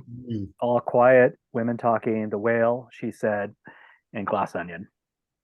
I've got All Quiet, Living, She Said, The Whale, and Women Talking. It's too much ladies talking, I'm telling you. Sure. It's, Everything this we can't have both of awards- them in the same at the same time. it's just too much girl talk. It It's too is. much girl talk. How often does it happen for like a Best Actor nominee to be the only nomination from the film? Wait, Say that again. For like a movie to only get Best Actor in terms of like nominations, that's it. Because for Best Actress, it's happened quite a Right. bit. Was Willem Dafoe? I know that Vivian Bashir. yeah, Willem Dafoe, Willem Dafoe. Yeah. It happens. it happened. Depending on, I mean, I have Living at number 6, so this year Bill Nye he would be a sole nominee from No, his. but I'm asking because like those of you that have Mescal and Naid both in, but don't have either film in screenplay. Yeah. I don't think that's very likely to happen. No, me True. having Living at number 6, I think is a mistake. But I'm sticking with it, and I feel like Glass Onion is going to do exactly what Knives Out did. I agree. Exactly. Am I the only one not predicting Glass Onion? Because everyone else is predicting it. I have it. I have it in. It's probably the most vulnerable. I just don't understand why it missed at SAG again, like why it didn't really like it's the same trajectory as Knives Out, and I just feel like Yeah. I don't know. I think adapted should be easier get, but I also feel like the other contenders are stronger across the board. So The USC nominations were really quite interesting too, because I have 3 of the 5 out of my top 5, which is ridiculous, but it's a matter of eligibility. Like All Quiet, Yeah. not eligible. Yeah. Glass Onion, not eligible. Yeah. Because it's not an adapted screenplay guild or group. Yeah. So it's not gonna line up exactly. But which is why Top Gun got in there. That's why Pinocchio was able to get in there. I mean, I don't want to because I'm not going to go like on Wikipedia and look, but I don't know if it's ever happened to have like a Best Actor lineup where 2 of the nominees are the only nominee from The sole nominees. Yeah. off the top of my head, the only time I can remember it was like that high was in 2006 when Forrest Whitaker won, because it was also Ryan Gosling and yeah. Smith Oh, right. and Peter O'Toole. Like that was 4, but that was I think that's the That's the outlier. yeah. But it I has just- happened. yeah. But, But you're it's right. not- I don't think it happens often. It's But it not can't happen. uncommon, But it can happen. It's not uncommon. Sure, for there to be everything can happen. Yeah, I one mean, nominee. It's not uncommon for there to be one nominee that has its own. Oh, Antonio Banderas, wasn't he the only? No, because it got in for international. But It's Viggo international. Mortensen for Captain Yeah, so Fantastic. Willem Dafoe. Denzel Washington, Roman J. Israel Esquire. Yes, Denzel Washington, but he's Willem Denzel Dafoe. Washington. Viggo Mortensen. Captain Fantastic. Um, and also both of them would be first time nominees. These are generally people that have either won or are pretty established. Yeah, so it should be. Brian Cranston did for Trumbo get anything outside of? No, it Cranston? didn't. No, just Brian Okay. Cranston. So that's a couple, but that's only singles. Yeah. Oh, Maybe that's specific good- for a that's year where good point, yeah. Cesco. Because I looked at it factored in my thinking when I put Yeah. together a screenplay and actor. Because even when Bashir got in, Oldman got in for Tinker Tailor, but that had other nominations. Yeah. Score. So you're And I I know. was on Wikipedia. I'm not gonna go back, but Good. That's I good. was scrolling and I'm like, this never happens. Right. Yeah. you're All I right. think you're Well, good it's if you've happened got more one recently of them than it's getting Yeah. happened more. for actor, but not gonna happen both this of year. them. It's Okay, happened but more recently. if you have After Sun and Living in screenplay, then that takes care of that. Right. It's I do. happened. I have both. So I that makes don't. sense. Okay. It's I got it. happened more recently than no returning nominees in Best Actor. Oh, Yeah. sure. So, True. You just feel like for no return nominees, I don't feel like we're forcing it. Whereas this to me feels like a little Yeah. unlikely. Fair. Ugh. Okay. All right. All right. So now best cinematography. Ugh, Rob, go ahead and start us off. I hate mine. All quiet. All Quiet on the Western Front, Avatar, The Way of Water, The Fablemans, Top Gun Maverick, and I'm doing the name check, Roger Deakins for Empire of Light. And I don't feel good about two of them. John.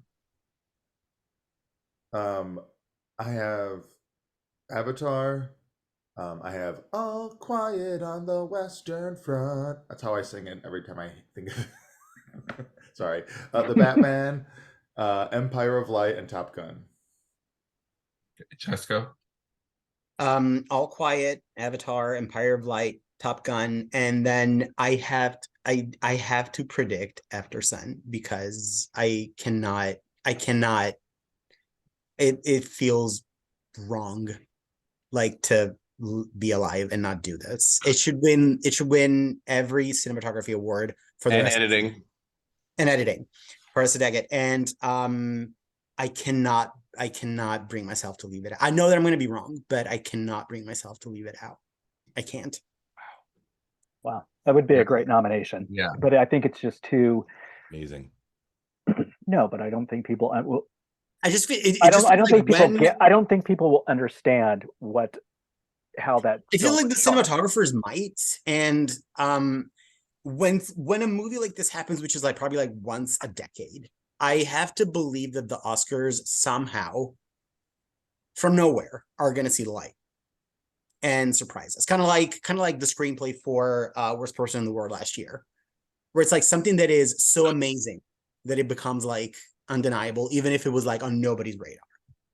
I need the hope. Yeah. This can happen. Yeah. You just keep them. Am I the only one to pick Fablemans? I haven't gone yet. Eric, go Oh, ahead. sorry. I have the same type. That Top Gun, Empire of Light, The Fablemans, Elvis, and All Ooh. No, I do Avatar. not. I have Avatar at number 8. I do not have it in. I only picked it because didn't Avatar win cinematography in 2009? It was a different cinematographer for Avatar. Different person. Yeah. Different person.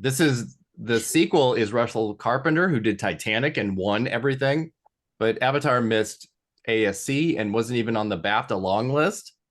Yeah. It's like weird. I have Bardo and Batman ahead of it. I have it in 4th, but it would still be surprising, I think, if it missed. So I've got 4 of the 5 that Rob and Eric have. I have All Quiet, Empire of Light, Fablemans, and Top Gun, and then my 5th is Bardo. Bardo's 6 for me. Yeah. I feel like this category has a lot of different possibilities, which is why I left it like further for us to talk about, because like there's a lot of different, like the Batman got in kind of everywhere, right? ASC and BAFTA. Yeah. And then Elvis makes sense. Like it'd be another female cinematographer, which would be nice, but Only the 3rd ever. so there's a lot of, I mean, none of us are predicting everything everywhere, which this could be another place where it shows up, but probably not. Yeah. I have it at number 10. Because I'm shocked, because in my mind it should be a lock, but it wasn't. This is like a category where it almost feels like they pointedly decided to go against it. Yeah. Which is very weird. Yep. Very weird. This is also a category where they tend to like scale versus effectiveness. Like it's kind of like Or intimacy. right, like it's kind of like editing or visual effects where they just like more is better. Like there were more big shots in this film, or there were more like swooping crane shots in this film. So I don't even have Banshees in my top 10, even though the cinematography of that movie is absolutely stunning. I have it gorgeous. in. I have it at 8. I actually have Nope at 6, Bardo, Batman, would be a and then good one. Banshees. I would love Nope to get in. Yeah. Ooh, Whatever. I have no pretend. Yeah. that I like that. That's good. Better than Babylon. I don't even Oh, have that one in my. forgot about that because he won. It's in there. Yeah, It's there's a lot, It's lot of it's different really, puzzles. it's a really good split between the three precursors between ASC, BAFTA, and CCA. And I mean, you know, we all have Empire of Light, right? Or no? Yeah. Yes. I do. I mean, Trying to name think of check yours. city, Yep. Yeah. and But I mean, but Uh, yeah, because that's what they do. but it is. Yeah. You can't deny it until you have a pattern of denial. It's the only nomination that I have it getting. He's Diane Warren, but a winner.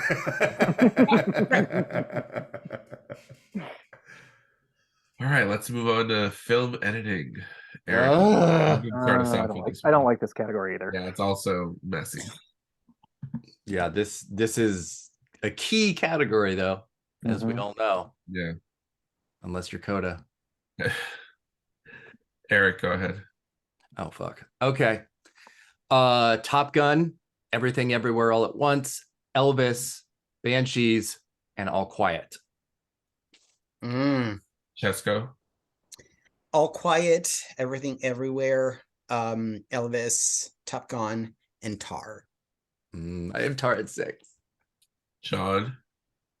I have Everything Everywhere, Banshees, Top Gun, Elvis, All Quiet. Is that the same as you, Eric? I think so. Yeah. It's BAFTA 5. Rob.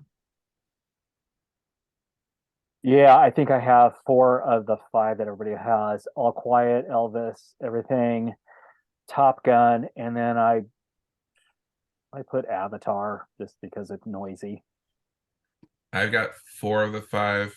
All Quiet, Elvis, Everything Everywhere, and Top Gun, and I have The Fablemans, which I think I'm the only one that has it. So I almost had it. I have it 7, and we don't get the Ace Eddie nominations until February 1st because Did not help. sure, why not? Yeah. For Avatar though, there's 4 editors. They've never nominated 4 editors from a single movie. My It's- thinking for Tar is that I think 3. Tar is in the top 5 for Best Picture. That's why I have it right there. And watch it And- get Ace after and- the fact. And I was like, and Blanchett is enough of a favorite in that category that I think it is going to show up somewhere in the crafts. It And this- deserves both editing and cinematography. And this to me sounded like the most likely place for that to happen. Also, like I think the editing in the film is excellent. So It's outstanding. But again, After Sun should be the number 1 pick here. After Sun should win, like, yeah. And I have it at 7. Tell me you cannot watch that movie and watch the Oh not just shit! the dissolves, which are A+ Yes. and absolutely perfect. Yes. But the under pressure sequence and Yes. not understand that is the most It's- perfect, flawless editing of the year. It is one of the best edited films in the history of film. It's beyond belief. Period. I'm not No, exaggerating. I'm not either because it's so unassuming and unexpected and Yeah. then impactful as a result. Yeah. Oh. Yeah. So this is the After Sun podcast and well, our next category is supporting actress. So I wonder if Cesco is predicting Frankie Corio here. So I'm not. he's a Cesco, lead, but Are we doing in child. like, alphabetical order or likelihood? whatever you want to do. So you go first. So I'm just alphabetical order. Okay. Angela Bassett, Terry Condon, Hong Chow, Dolly De Leon, and Stephanie Hsu. Okay. So Taste. Can I just say something? I know that Jamie Lee Curtis is probably getting nominated, but the entire award season, I've been saying that she is the one here that gets in everywhere and then misses out. And I've started saying this before they started announcing like who was nominated where. And I have to go with this narrative that I've created in my mind that somehow she is on a bunch of ballots, but she is nobody's number 1 or 2, which in the end dooms her over all these other women who I think are passion picks. That is my thinking. Erik? Cesco and I are twins down to every syllable You have and the same letter 5? that you just said. Same 5. And funnily enough, that is the alphabetical order and my ranking. Let me see. Bassett, Condon, Chow, De Leon, Shu. That is my ranking. I have Dolly at 3 because Okay. of that. Yeah. I do have Jamie Lee but Curtis at 6 entertaining. because Yes. it's the only logical thing to do. Yes. I have Absolutely. that has been my narrative the whole season as well. Yes. It's exactly the same. Yes. Correct. And Shu And makes she has less screen bad. time than James Hong. Yeah. So. Yeah. Oh my god. This is crazy. John? I have Bassett, Condon, De Leon. I have Jamie Lee Curtis, and I have Shu. And here is my logic. That was so Julia Fox. That's my logic. Bassett, Condon, obviously are because they're 1-2, I think. Yeah. Bassett 1, Condon 2. I think De Leon, the BAFTA was critical, and I think that shows that she is a major player. She was never, ever, ever going to get in at SAG. Not those people did not watch that movie. Jamie Lee Curtis, I want to believe that she'll get. I mean, I will wish her anything bad, but like everything does say that she could be easily the one that gets everything and then gets snubbed. But I think because of her veteran status and the fact that she's been close a number of times to a nomination and not gotten in, I think that'll put her over the edge. But I also think the Academy understands more than anyone else because they get the most scrutiny about this kind of thing, that if they were to nominate Jamie Lee Curtis without Stephanie Hsu, it would be a very bad look. Mostly because Stephanie Hsu does 10,000 times more than Jamie Lee Curtis does in that movie. She's truly, next to Michelle Yeoh, like the heart and soul of that movie. So I think she will get in. I think there will be enough people that put her at number 1. Jamie Lee Curtis has less screen time than James Hong. That's what I was saying. Yeah. But you remember her. It's a very impactful performance. That's I feel like you undeniable. remember that she is Jamie Lee Curtis in this film. Yeah, she's got her sloppy accent. She's got her belly. She has her butt plugs. There's a lot to work with there. I think she has worked with enough people that we've been voting, and again, it's like kind of the naive thing, like how has she never been nominated, that will carry her through. But I don't think she gets in without Shu. I've just decided I can't fathom that world. She's never been nominated because she's never had like one big like dramatic role that worked as a vehicle. The one time that she was close to getting nominated was for an action film. Yeah. And they fucked her over with category placement. But otherwise, she is, I would say like she is a legendary at this point, like name in Hollywood, who has shockingly pretty much never been in the conversation. She's also, Nepo baby representation in this category, which is very, very important. Nepo stories matter. Nepo.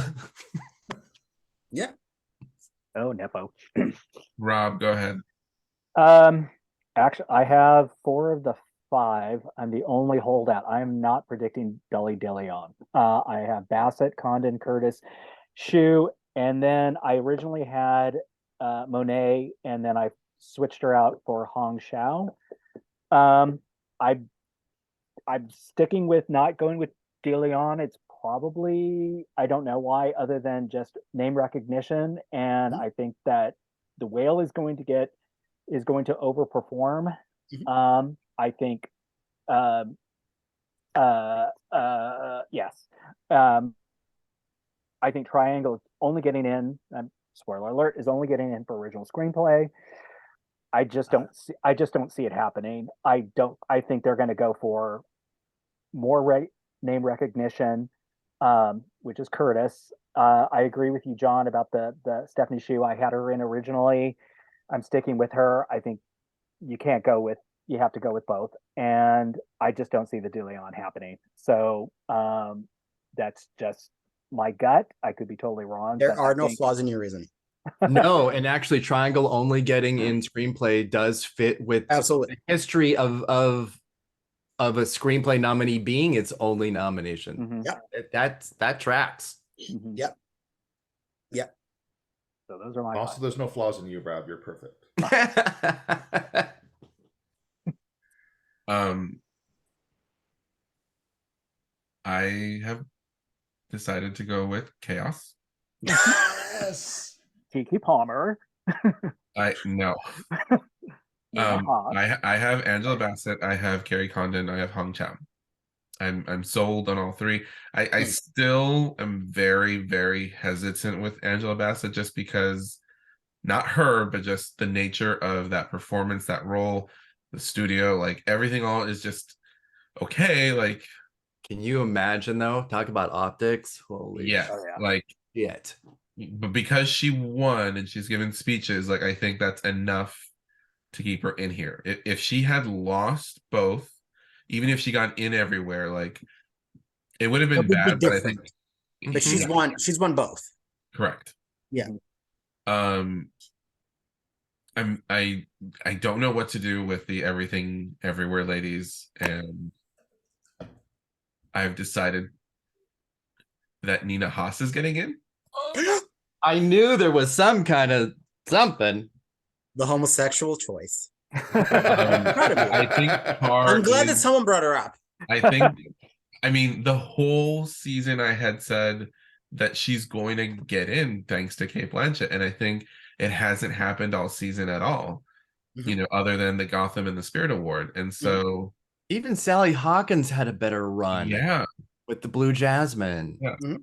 What the fuck is But going on with us? I'm just wondering if any voters who like are fine, like I don't know, like maybe there's some that are finally watching it and they're like, you know, let's put her in too. So I'm throwing that in instead. And then we've been talking about how newbies versus returning nominees, and I didn't understand like where I was standing with that, but then I was like, you know what, like I need more returning nominees here. So Carrie Mulligan for She Said, like why did she get in at BAFTA? Like that didn't make sense to me. So Yeah. you know, so I've got both Nina Haas and Carrie Mulligan here, and I know I'm probably gonna get 3 out of 5, but maybe I'll get 4 out of 5. I don't know, we'll see. So Haas and Mulligan, you have them in and Curtis and Shu out. Is that correct? Correct. Okay. Yes. Who's your number 4? Who's your number 5? And Dolly De Leon. I don't have Dolly De Leon in. Oh, you don't? Okay. I don't have faith It's in chaos. I don't have faith in Oscar voters nominating 3 Asian actresses, and so like I mean it'd be really great. I really wish it would happen, but Yeah. Is Mulligan your number Black 4 like, and Haas number 5? I've got Mulligan at 4, Haas at 5. Who's your number 6? Dolly De Leon. Okay. I've All right. got Shu in 7th and Curtis in 8th. Wow. Okay. Here, the interesting thing about this category, It's It is. loaded. it's not that, it's that I know we're looking at nominations, but and once we get, to have those and then we get to who's winning, the reason why Bassett and to a maybe lesser extent Condon make the most sense is because for the last 8 years in a row, the supporting actress winner has been the only winner from their film. Right. 8 years in a row is quite a lot. That's I can't just ignore that, which makes Bassett an absolutely perfect contender to be set up for a win. And unless Banshees goes home completely empty-handed, then maybe Condon, or is there going to be like a really wild surprise The somewhere year else? that it didn't happen, it just happened in lead with someone who was supporting, unfortunately. It's this is really, really interesting. Once we get to SAG and BAFTA, because yes, BAFTA has won Globe and Critics' Choice, and is that momentum or is it? I'm pretty sure she's I she's think locked in at SAG. BAFTA is probably gonna go somewhere different entirely. that Like might Carey go. Mulligan is gonna get bumped up there. I don't know. It's a good category though, Yes. but there will be tears. Yes. Oh yeah. Nepo tears. Ideally, yes.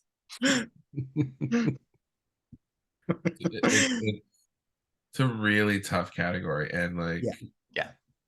I think it's just that fourth. For me, it's that fourth one. I mean, I'm sorry, the fifth one is the one that's kind of like, I mean, we're all predicting Hong Chao, right? yeah. I'm not. Oh, you're not. Okay, so like that's what I mean. She missed before, and I think this is a good trajectory. Like that, she missed before. Now she's in with a Best Actor frontrunner. Like, Yeah. it's a good trajectory, but I Mhm. also Yeah. wouldn't be surprised if she missed. And she has the menu, which she's also Yeah. extraordinary in. But Yeah. BAFTA and SAG is a pretty good combo. I'm gonna say that I don't think so. I think the best combo in general is Globe and BAFTA, and I don't think we're gonna get that here. Carey Mulligan has that. Globe and BAFTA is what De Leon winning had. both. Oh, winning. Okay. Winning. Okay. Yeah. Well, I don't think Bassett is No, winning. Bassett's not winning BAFTA. Yeah, so that's gonna be fun when we get to predicting who's gonna win this. Yep. Yeah. Gulp. That's where Carrie Condon can come in, but yeah. De De Leon. Can you imagine De Leon winning BAFTA? The curse of the Irish of BAFTA is something completely different, but it does exist. It does very much exist. Yeah, Carrie Condon is the only 100% locked in this category in terms of a nomination. Like Angela Bassett, I would say like 95%. Yeah. So. Because we're not talking about women flopping. We're talking about women flopping, but also like the winner of the Globe generally gets in here. Yeah, minus Except, Doesn't Sorry, mean Jodie she's gonna Foster. win. I was going to say, unless you're Jodie Foster. Yeah, it doesn't mean that she's gonna win, but generally, as a rule of thumb, Jodie Foster was really like the exception. Yeah. I don't understand why none of the ladies from Women Talking are here, other than the fact that they just couldn't pick one. No one I saw felt it. at the And no one beginning saw the movie. it was gonna be like too much internal competition. Now I feel like they just didn't like the film. I think Yeah, it the was- trajectory of it has been an absolute disaster, a total Train wreck. nightmare. It's Yeah, just been marketed so Shockingly. poorly, I think. And Yeah. Unless you're a campaign has been in total movie shambles. nerd geek that love like really, those kind of films, the average When- moviegoer, you see that preview and you're like, why would I go and see that? but no, What is- because what the is this male about? version of this, Chicago 7, did really well. Yeah. It's the fact But that it's January 22nd, and the movie is in, I think it's 135 theaters. That's Has it. has it even made $1 million? No, I didn't think so. no. So I didn't even pay for Claire Foy's salary. Yeah. Justice for Sheila McCarthy. Oh, my queen, It my was Canadian so- queen. Oh, I loved her in that. She was great. She's amazing. I love her so much in that. And Judith Ivey, I was like, oh God, she forgot about her. Yeah. All right, Best Director. Rest in peace. Oh, director. Us. Best Director. Okay. All right, Rob, go ahead and start us off. Okay, I have, in no particular order, Steven Spielberg, who I did not have in the original. I actually had Charlotte Wells, but now I'm going with Spielberg, McDonough, the Daniels, Todd Fields, and Edward Berger. I have those 5. I have the same 5. I have the same 5. No. All right, Cesco, go ahead. All right. Berger, Daniels, Field, McDonough, and Lerman. Oof. Oh my God. Yeah. I have him in Knight. I dropped him even out of the top 10 because he missed BAFTA. I dropped Spielberg out of my top 10 after BAFTA when he wasn't even long listed. Yeah. He wasn't even long listed. 16 people. I Eight. know. Long listed. Well, 8. You Eight. can only look at 8 because it's Yeah. split between 8 men and 8 women. But Fair. still, yes. Fair. Oh, Yeah. I have Osland at 6 So who? Okay, Yeah, so that's who I have at 6. because he was top 5 for me for quite a while because I was like, he's the guy. He's the Yeah. guy. I'd And love for 2 foreign directors to make it in. I just think don't think Osland and Berger could make it in, and it would be like 2018. Yeah. Or something something can I feel happen. like Triangle of Sadness is not that strong. That was the only thing. Yeah. Yeah, it needed Maybe. to do a little better at BAFTA. Yeah. It did Like great because long, then I had ultimately- Wells in here for the longest time, and then fucking BAFTA. Yeah. Austin wasn't shortlisted at BAFTA either. Those snubs were huge. Like BAFTA that- is at back that to like level. sucking the Academy's deck. So I mean, we have to take into consideration. Well, they're getting tougher to really utilize because they changed, their voting structure again. Yeah. From last year to this year because of the disaster that the acting categories were. They went 0 for 5 in actors, and they were like, "No, let's not do this anymore." Yeah. So they went, from a top 2 to a top 3, and then they're just gonna keep doing it until they essentially get back to what they were as a traditional bootlicker. Yep. They already are back there. Yeah. So all of us have, other than Cesco, Spielberg, McDonough, the Daniels, Field, and Berger. Is that correct? Yes. Okay. Right. So I still don't feel super confident about McDonough, but like I don't feel more Right. confident about somebody else. So A second snub would be so wild. well, for so me. that's the Again, everywhere. that's the number 2 maybe movie again. That's He's what been hit I everywhere. I'm just thinking they're not gonna do that to him again. It would be so savage. It would be really I mean. guess. I mean, I could see them. comes down to, like, what do you think that snub meant? It's so it would be so deliberate at that point. yeah, They're like, you're not a director. I've got him in You're a 4th. good writer, but you're not a director. Yeah. Stay in your lane. Because I think Todd Field is much stronger.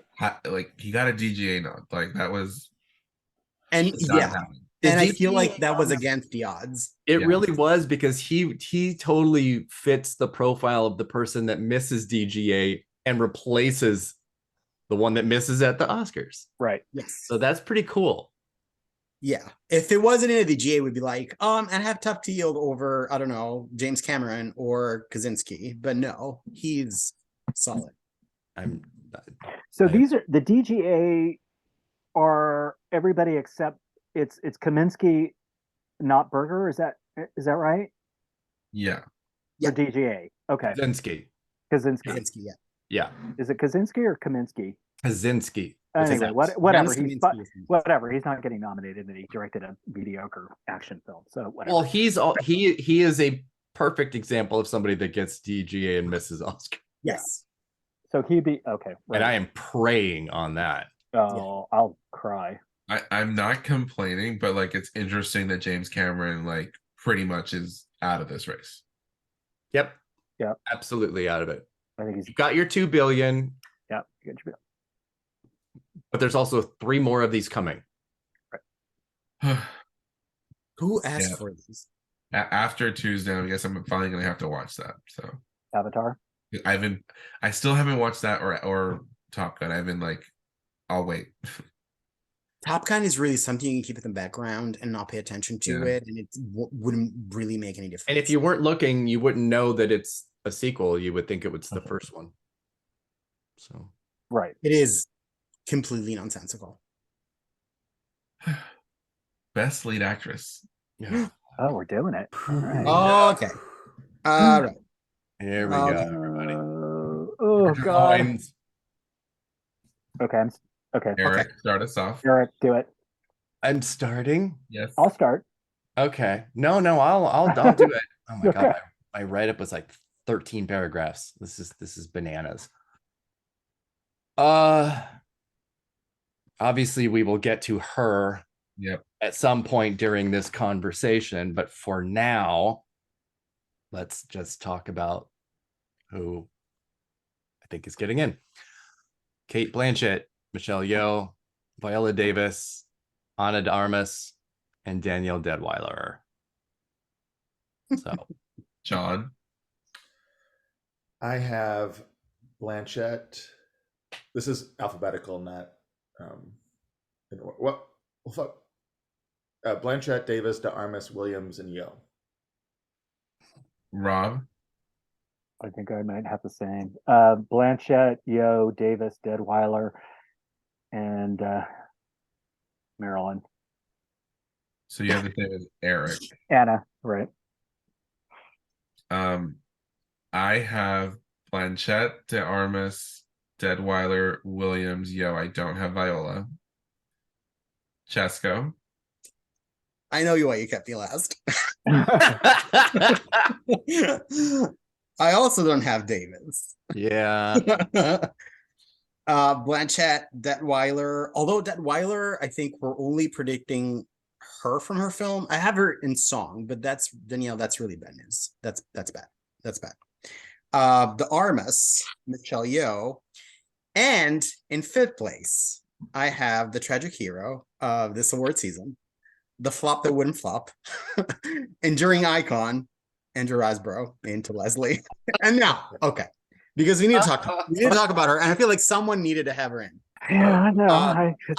I know that she's probably not getting nominated, but I have committed to this insane narrative that is honestly so stupid and unserious since it started that I need to see it to completion. Whether it happens or not, that's different. I feel like I need to, someone needed to have her in the podcast so we get to talk about her. And I feel like the campaign, as ridiculous as it is, also peaked at exactly the right time in the window where people were voting, and that you need about 200 votes to get in. Davis is going to be on a lot more ballots than her, a lot more ballots, but the people that have Riseborough in are going to have her one or two. Only one, possibly. They're not gonna waste time with two. the campaign is too coordinated, yes, and specific to be anything other than that. Which to me means that even if she doesn't get in after first round of tallying, which I think is where Blanchett and Yeoh are locked in, yeah, she gets in the second round of tallying, and if she's not in at that point, then it didn't work, and Davis is in. That's why I don't think it's working, because the way that it was and the way that Frances Fisher orchestrated this was only like putting her at number one and throwing everyone else under the bus by name checking them as definitely getting in. So you don't have to vote for them. Just vote for, Ariana Rise for the national anthem. There's gonna be a bunch of ballots where she is the only name listed here, which I also don't know how that's gonna impact the vote spread. Well, here's but I feel like it is so stupid and so unheard of, and I'm an agent of chaos, and I had to put her in, because then if it does happen, I can lord it over everybody for the rest of my life. And I salute that. I do too.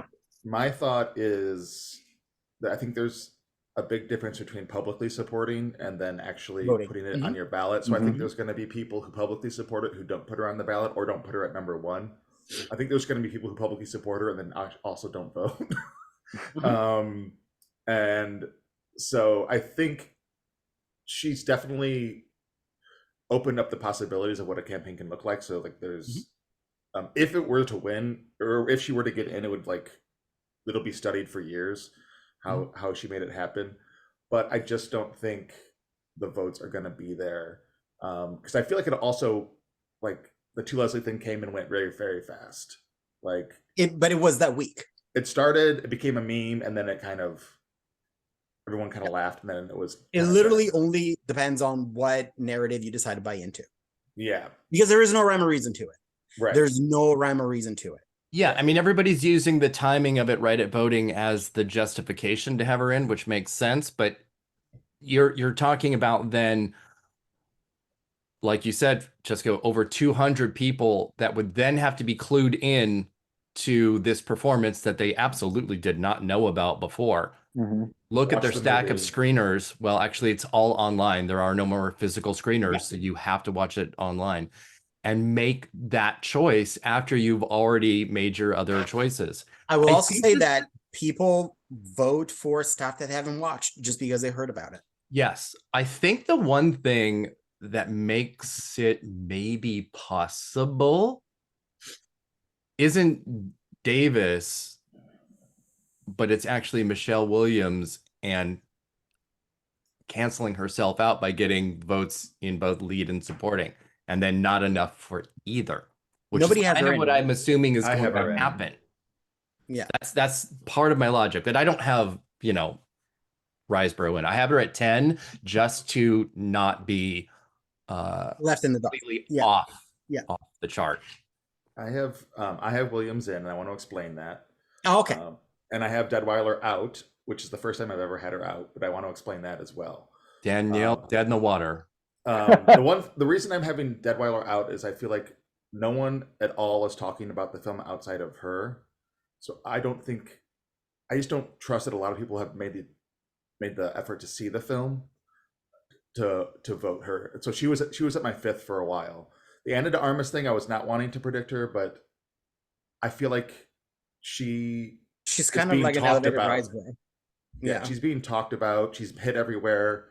And then I have Williams in, just because as a past nominee and a familiar name, and in a Best Picture nominee, that puts her above Deadweiler. And also, I just don't trust the Academy to have both actors and supporting actors be that diverse, to be completely honest. That was also my thinking in putting her in, that otherwise we'd have Davis and Detweiler and Yo and de Armas. And Kate Blanchett is let's go culturally white, the only white woman in the lineup. So I would love to be proven wrong, but I just don't trust them at this point to be that diverse in both of those. That factor in my thinking too. I just went with the messy choice as opposed to the logical one. It definitely. I think if Williams show up, actually, she has a bigger shot of showing up and supporting, because people are just gonna be like, I've seen the film, and you're supporting, and that's where I'm checking your name. I think it's likely that she completely misses, then shows up. Yeah, absolutely. Yes. Yes. No. And there are 2 major pundits who, in their official final predictions, have Williams getting in and supporting. Let's name them. I don't want to name their names. We'll discuss after. Yeah. But they did. They did it. And are these pundits credible? We'll discuss They- after. Okay. We'll discuss that after. Okay. But Blanchett and Yo are the only ones I feel 100% comfortable predicting. Yeah. Because Locked in. They're good. there's scenarios where de Armas is out, which is thank God I don't have to watch that movie, where Deadweiler's out because she didn't get in at the Globes, she didn't get in at the Spirit Awards, that there's weird places where she's missed, but she won the Gotham, And then she won the Gotham over Frasier. And So- you're just going, where there is, which is great. It makes for a fun season. If everything was all locked in place like it can be, It sort of tells you what overlaps with what in a way. Yeah, for sure. But I feel like the fact that was basically a genderless category, we can really apply that to what's happening here. Yes, and again, 5 people. Yeah. 5 people do the nominations and the winners for Gotham. Yeah. Yeah. Oh, the other reason I'm putting Diarmas in that I forgot about is that I feel like one, she's a Hollywood icon character. She's at Maryland, but also I feel like a lot of horny old white members will have watched Blonde for that reason. So I feel like she has a target market within the voting block. Colin Farrell is voting for her. Clearly the De Armas thing, I think, should be taken a lot more seriously, not just because she got everything that she got, but she represents so many different factors of the type of nominees in this category. Biopic. Every Ingenue, real life person, rape and sexual assault, which this best actress nominees, that's their cross to bear, versus best actors who are the heroes of their stories. Yep. Women overcome assault and violence. It's just too common. I mean, getting in at SAG was something, but it also is sort of like, I'm not watching it. I'm sorry that happened to you. And here you go. Because the movie was savaged and mostly destroyed, but she was the thing that came out of it relatively unscathed to like bravery. And she got her share of really awful bet reviews. And I think we were saying off chat that she's probably getting in at the awards that we shouldn't name. That yes. Also Tom Hanks is getting in. So yes. I just want to say that I turned this off after 30 minutes. I'm only going to finish it if she actually makes it in, and that everybody involved, her included, y'all need Jesus.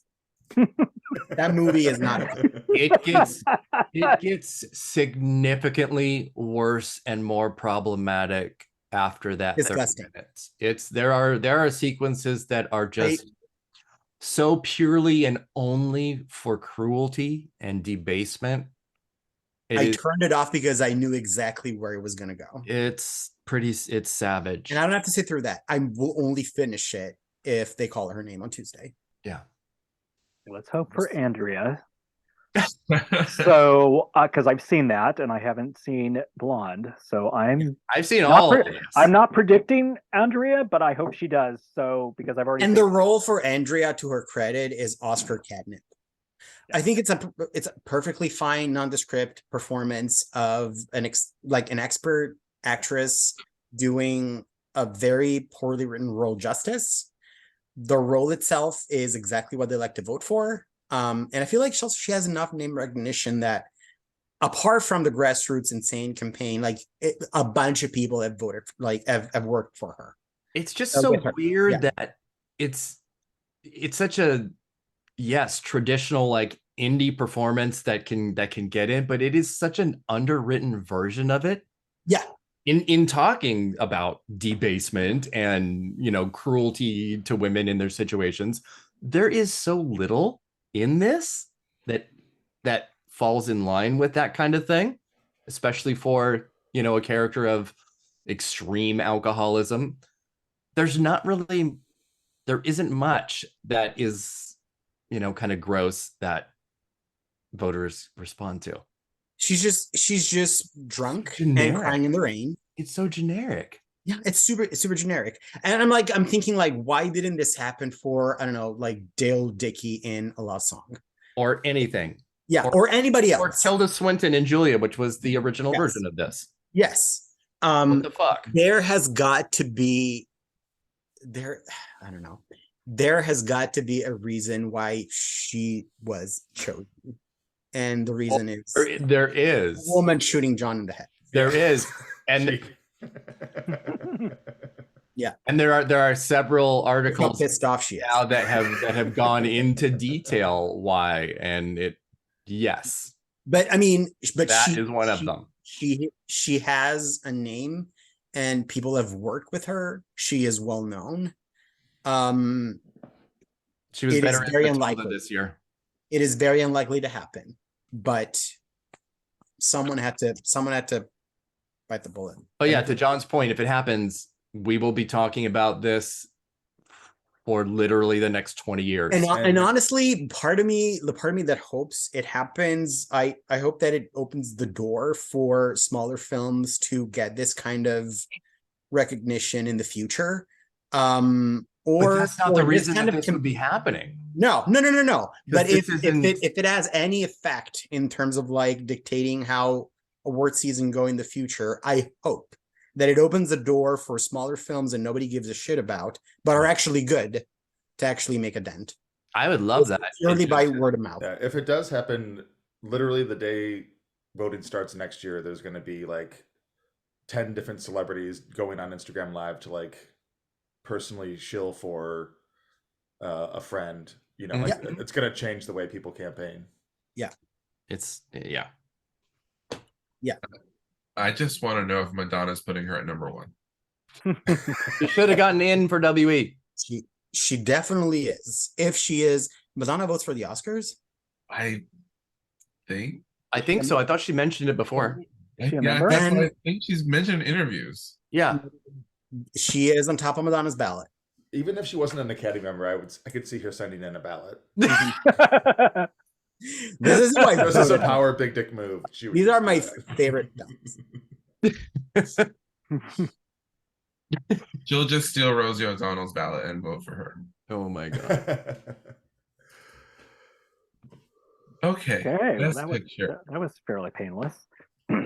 Yeah, I kind of wish it had been more painful. But Yeah, I thought there was gonna be a little bit more, but okay. I think we all kind of agree for the most part. yeah. Well, This I is- can predict Rooney Mara and women talking if you want more chaos. Okay, go for it. That's not happening. So. That's not happening. Maybe it's just Olivia Colman all along. That'd be hilarious. I know somebody that's predicting her. That would be. Yeah. Oh, and no ridiculous. one mentioned, and obviously, what's her red dress is completely dead in the water too. No one's mentioning Margot Robbie. Red dress. Well, Red dress. No. well, she's not out of it, but the movie is what it is. No, she's not. She's I- not. She's out of it. She's out of it. I don't think I have her in the 10. I don't I have have her her in in 10. I have her. I have her in 10. No. Yeah. I think like 8 or 9 or something. That But conversation got the shut thing down that got her immediately. talked about the most for award season was that dreadful pink Chanel gown. That's the only waves that she made. her literal period dress. Yeah, because she showed up looking like a chimney sweeper at the Globes. Where was that? Yeah, someone free this woman from the contract. She is. She's out of Chanel now. Okay. She has been, but she's still making bad choices. Yeah, I think. Yeah. I think I have Diego Calva higher in my top 10 than I have Margot Robbie. Oh wow. Fair. Neither yet. Interesting. Justice for Emma Thompson once again. Thank you. Yes, she should be top 5. Anyway, I That's didn't like it, but I'd take her as a nominee. Best picture. let's do this. All right. Do we all have everything everywhere? Yes. Yes. Do we all have the Banshees of Inisherin? Yes. Yes. Yes. Do we all have the Fablemans? Yes. Yes. I was checking on Cesco because I'm sure he has it very, very low though, right? It doesn't show up this early in my list, but it's there. Yeah. Okay. Yeah. We all have Tar. Yes. Yes. We'll have Top Gun. Yes. Yes. Yes. Avatar. Yes. Yes. Okay, so that's 6. Do we all have All Quiet on the Western Front? Yes. Yes. Yes. Okay, that's 7. And I think, do we all have Elvis? Yes. Yes. Yes. Yes. Okay, so there's the 8. Oh my god. This is where the problems begin for me. The last 2. I only have a problem with number 10. I feel very secure too. of my 9. I agree with you, but I don't know if all of us have that 9th one. So do we all have the Whale? Yes. Yes. Yes. Oh shit. Oh, okay. So we all have 9 out of 10. I've had the whale in since June because I've had Frasier as the winner, and I would not budge from that stat. I briefly did for like half a second. Honestly, the reason I put the whale in is, I mean, the box office for sure, but I was like, if Coda did as well as it did last year, it, even though they're very different films, it feels like the same type of people would like both films. So the same type of viewer. Hmm. So like, so if Coda won last year, I feel like there's enough people who will like the whale. I think Basically crying about, like, tears shed over suffering. what's perceived as a suffering and a disability. The PGA nod, I think, is what sold me. That's what that Like, was. Yeah. The name of the coffin. Yeah. I was like, Yeah. Oh, and that, yeah. That brought everybody over. Yep. I mean, I had it in, and then like when it did get in at the Spirits, it got blanked at the Spirits, and I was like, well, never mind. Yeah. But it was a late breaker. Okay, so number 10. Hmm. Erik. What's Again, I wrote 10 paragraphs on Best Picture and have like 13 charts because I hate myself. That's just 'cause you- Obviously, I did the whole PGA to Oscar comparison since 2009 because nothing matters since before 2009. And we are back to a solid 10 nominees last year and this year. And so we had that in 2009 and 2010. Really, in general, if we only use those, that is either 8 out of 10 or 9 out of 10 PGA goes over to the Oscars. So I have chosen 8 out of 10 because I have All Quiet in, and my 10 is Triangle of Sadness. Okay. And that's why I had switched out the After Sun triangle in screenplay as well. It just because I did in this order, and I did Best Picture last, and I had Triangle Sadness in, and then I looked at it and I was like, wait, I only have it in picture and supporting actress. That's not going to work. So I either have to change the picture prediction or the screenplay prediction. So I ended up changing screenplay to keep Triangle in. But oh boy, this category. Is there anyone else that has Triangle of Sadness at 10? I do, but it's only because BAFTA abandoned After Sun. That was my number 10 until the morning that the nominations came out. So we have the same 10. Yeah, we have the same 10. I feel that at this point, even though I don't think that After Sun is completely out of it, me putting it in would just jinx it. Literally. And I do have 3 other places where Triangle of Sadness is showing up for me. Yeah. Which to me supports bumping it into the lineup. But I also will say that if this wasn't a year with 10 fixed nominees, we would only have 9 nominees here, not 10. Yeah, I think I might agree. I agree with that. Yep. Yeah. All right. Since you don't have Triangle of Sadness, John, what's your 10th one? Okay, so when I looked at the list, I noticed that it's for the level of diversity we're going to get in the acting categories. It was a pretty not diverse list of 10 or list of 9.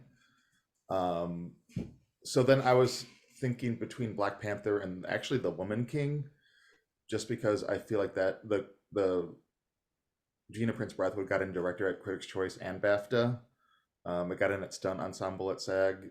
There's just been these little places where it's popped up, and it like unlike Woman Talking was made $12 at the box office, it made like a 70 million, so people have seen it. So I was toying with that for a second. I did not go with that. I ended up going with Black Panther because of the PGA nomination, and I think people enjoyed that a lot more than, and with the Bassett kind of surge, um,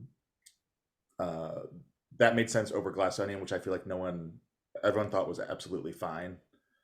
Like people got really excited about the idea of it, and then it came out and people were like, oh, okay, that was fine. I don't think that's going to be enough to carry it into the best picture. So my 10th is Black Panther for that reason. And also I think I've decided that there's going to be this whole narrative of like the blockbuster at the Oscars, because there'll be 3 big blockbusters in the best picture nominee, and ratings will stagnate or go down. Yeah. So next year they'll do some like heinous fuckery and make again like combine all tech categories into one category or something. Best behind the scenes effort, that sort of thing. Rob, are you predicting Black Panther Wakanda Forever? I am not. So what is your 10th spot? All right, y'all make sense. Y'all make sense. Everything that you're I don't see 3 blockbusters that are sequels getting into Best Picture. And I think out of all of them, I think makes sense. Top Gun makes sense. I don't see Black Panther, even though it's very successful. I understand the whole Angela Bassett thing. And same thing with Glass Onion. So you potentially could have had 4 sequels in there. I don't see that happening.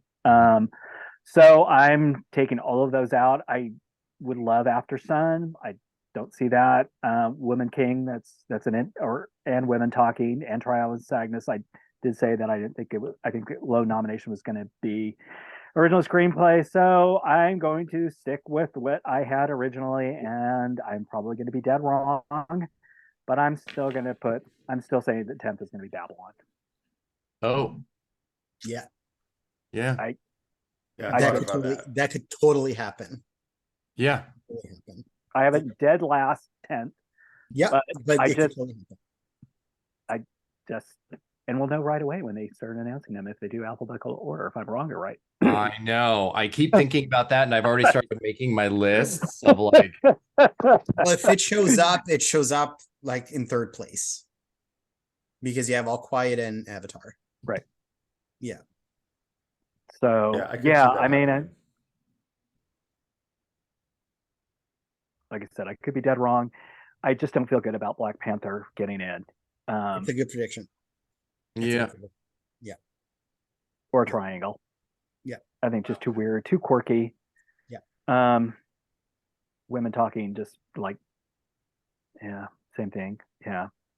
Yeah. I'm going with these 10, I'm sorry. So I don't have Triangle of Sadness. I don't have Black Panther Wakanda Forever, and I don't have Babylon. My 10th is Women Talking. And Mhm. I'm going with it based solely on the fact of the producing team. Mm-hmm. They've, as is published in the trailers, they did Moonlight, they did No Man Land. Like, it's been a very not great campaign. They haven't shown up at BAFTA at all. Like, but they were on the NBR 5 top Oscars 10. between. They were on the AFI top 10. They made the SAG ensemble list. They got the Robert Altman Award from the Independent Spirit Awards. They're nominated for feature, director, and screenplay. Like, Sarah Polley has not campaigned all that successfully, but she's been at a lot of places.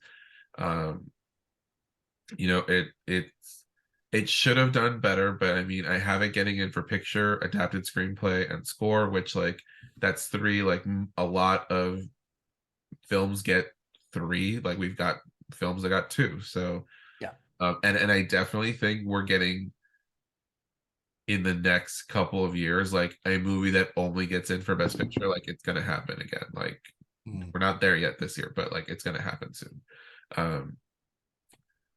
And I just think that it's the most like of the other contenders, it's the one that was originally championed to get in for Best Picture that's like still around, that could just like get in there if there's enough strong, passionate like #1 votes, which I think it could still muster. So like it not getting in for acting, like it makes sense because there's too many internal competition in supporting actress.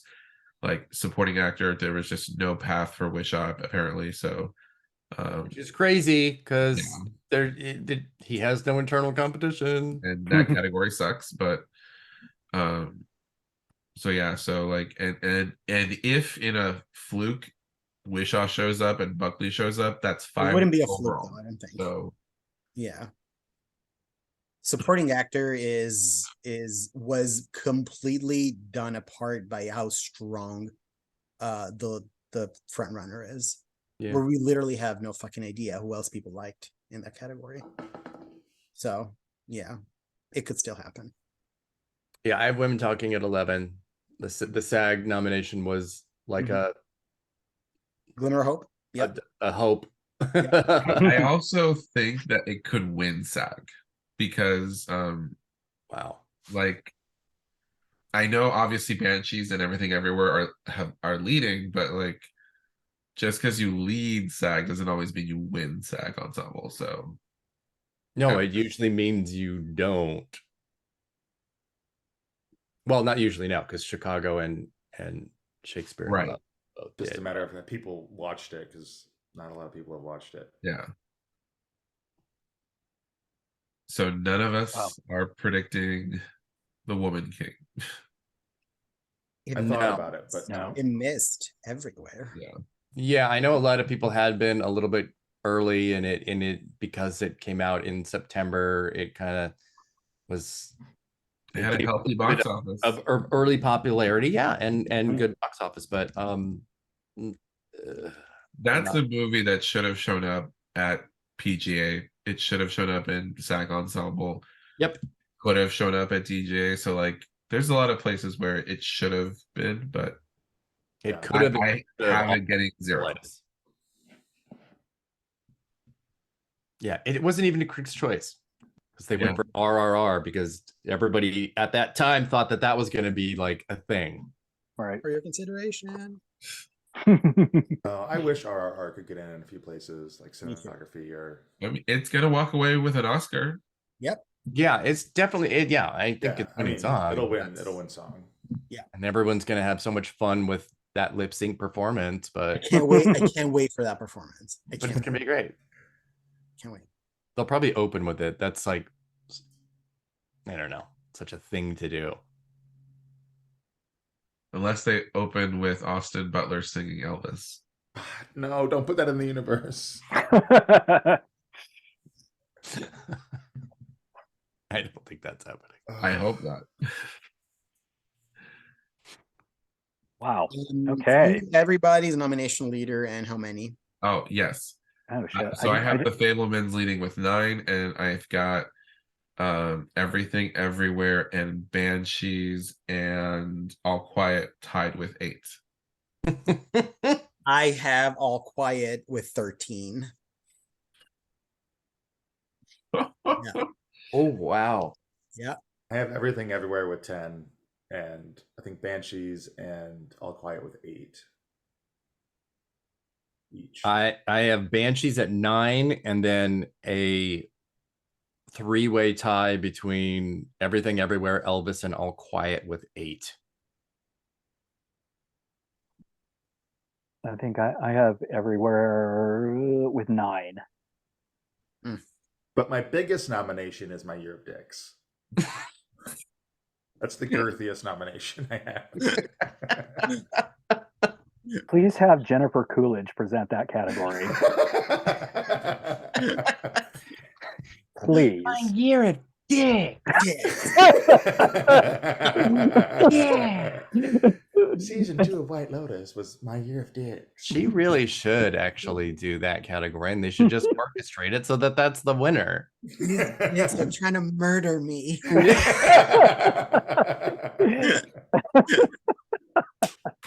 Why isn't she hosting? Really? God. Yes. All right. Jennifer Coolidge at the Oscars, please. Cool. Yeah, I feel like she will probably be there. I think so. She's too much of a factor now, and Yeah. and way too entertaining. Mhm. And then everybody will go, "Wow, Coolidge should have hosted this show. Her whole thing was better than the whole show," which they've Which already usually said is. twice now, Yeah. because it's true. Do they have a host? Right, Miss Jimmy Jimmy Kimmel. Kimmel. Oh, Kimmel. great. Jimmy Kimmel. Yeah. Hard pass. Hard pass. Yeah. No. Nope. Can't wait to see what like really clunky, stupid Yeah. like bit he does with the audience, or like brings in people. Like, didn't he bring in the? Yeah, they brought people from Hollywood Boulevard, and it was so awful. It's such a weird thing. It's something I think that people like forget that the Oscars are in a mall. Yeah. Like a literal mall is where the Oscars are held, and right outside is the dingy, scummy Hollywood Boulevard. Yep. Mess. Mess. So they're doing all the categories, right? So Yep. that was a failed experiment. Yes, they have a new guy as CEO, and he said, "Hold on, bitch." We're presenting everything. Are they also announcing for the nominations all the categories? That we don't know of, but they have been doing that. They have been Yeah. doing it, right? Because back in the olden a lot. days, They've been doing a lot, but back in the olden days, they would only present like The top 6 or 7 categories, right? like And top then, 8. Top eight. and then They then would you do would top 8 and then foreign, you and foreign film. With Right. this And then spring. you and foreign film. right, and then you'd learn what the other ones were. You have to go online. Yeah. Who's announcing the nominations? It's Allison Allison Williams and Riz Ahmed. Reason. And I'm 100% Megan is going to be there. And if you don't think that she is, that's crazy. She's going to be there. James Corden is gonna do dress up something. Megan. excuse me, Oscar winner Riz Ahmed. Yes. Yes. Riz Ahmed. Oh, that's right. Live Yeah. action short. Yeah. Yes. Yeah, James Corden is going to dress as Megan to present Jesus like Christ. the costume category Oh or my something. God. I just Do it. calling it. That's Okay. my not no guts, no glory. That's my like And- throw up my guts. And I know we talked about it a couple of when we did this first about who was potentially going to present actress, right? Yeah. Oh, yeah. Yeah. Well, I I mean, think it's gonna be like an actress, like yeah, they have a lot. They have a lot of options. They could just do the Fonda-ish. traditional thing, Oh. or they could throw all of it kind of up in the air about how they present the acting, and that could be fun. Which is so weird about how they, in the past, back in the, I would say, was it probably the 70s and 80s was when they really had these odd combos. Yeah. They didn't go tradition, No. and there was sometimes there was reason whether maybe the person died or something like that. But I remember there was they didn't start really getting back into that tradition of, having the previous winner present until like the 90s, because I remember Late the 80s, I 80s they think. had 80s. they were Yeah. 80s, but Bill Cates' idea. Yeah. they Yeah. stopped doing that. I feel like 89, I think, actually. Or 88. 89 or 88. And the 88 was the first year that they started saying, It was and the the year Oscar after goes to. Snow White. Oh God. Actually, 89, because 88 supporting actress, it was Glenn Yeah. Close and Michael Douglas who announced it. Yeah. See, and that was kind of a more common where you just put two people together that made sense together, and I mean it's just more fun. It's a little more I mean, fun. it was bad like, because an Archer was nominated, but yeah. yeah, I like that. Well, that whether it happens intentionally or accidentally is always a disaster and a nightmare, and I hate it when somebody's involved with the film of the category that they're doing. I hate it too. Yeah. Just have some fun with it. But yeah, you've got 80 for Brady coming out in February. Have like Jane Fonda and Sally Field do Best Actress. I was just going to say that. Do it. They're going to present Best Picture, the 4 of them. I mean, that would be honestly super awesome. Lily Tomlin will get up there complaining that she doesn't have an Oscar. Yeah. And then she'll get an honorary one. Yeah, she should have been honorary this year, not other people.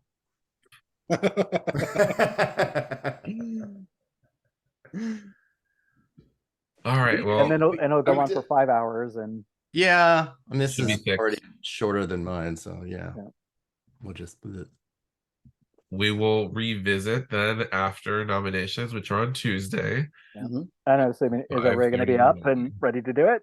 I was up at 4 for BAFTA. Yeah. Okay. I'll be. I'm off Tuesdays, so perfect. Tuesdays. Perfect. Yeah, I've been waking up at 5 o'clock recently, and I was like, well, this is good practice for Tuesday, so it's fine. Right. Your body clock is saying, "Get ready, bitch." Yes. All right, we'll reconvene next week then. Sounds Bye, good. All everyone. right. Thanks again. Bye.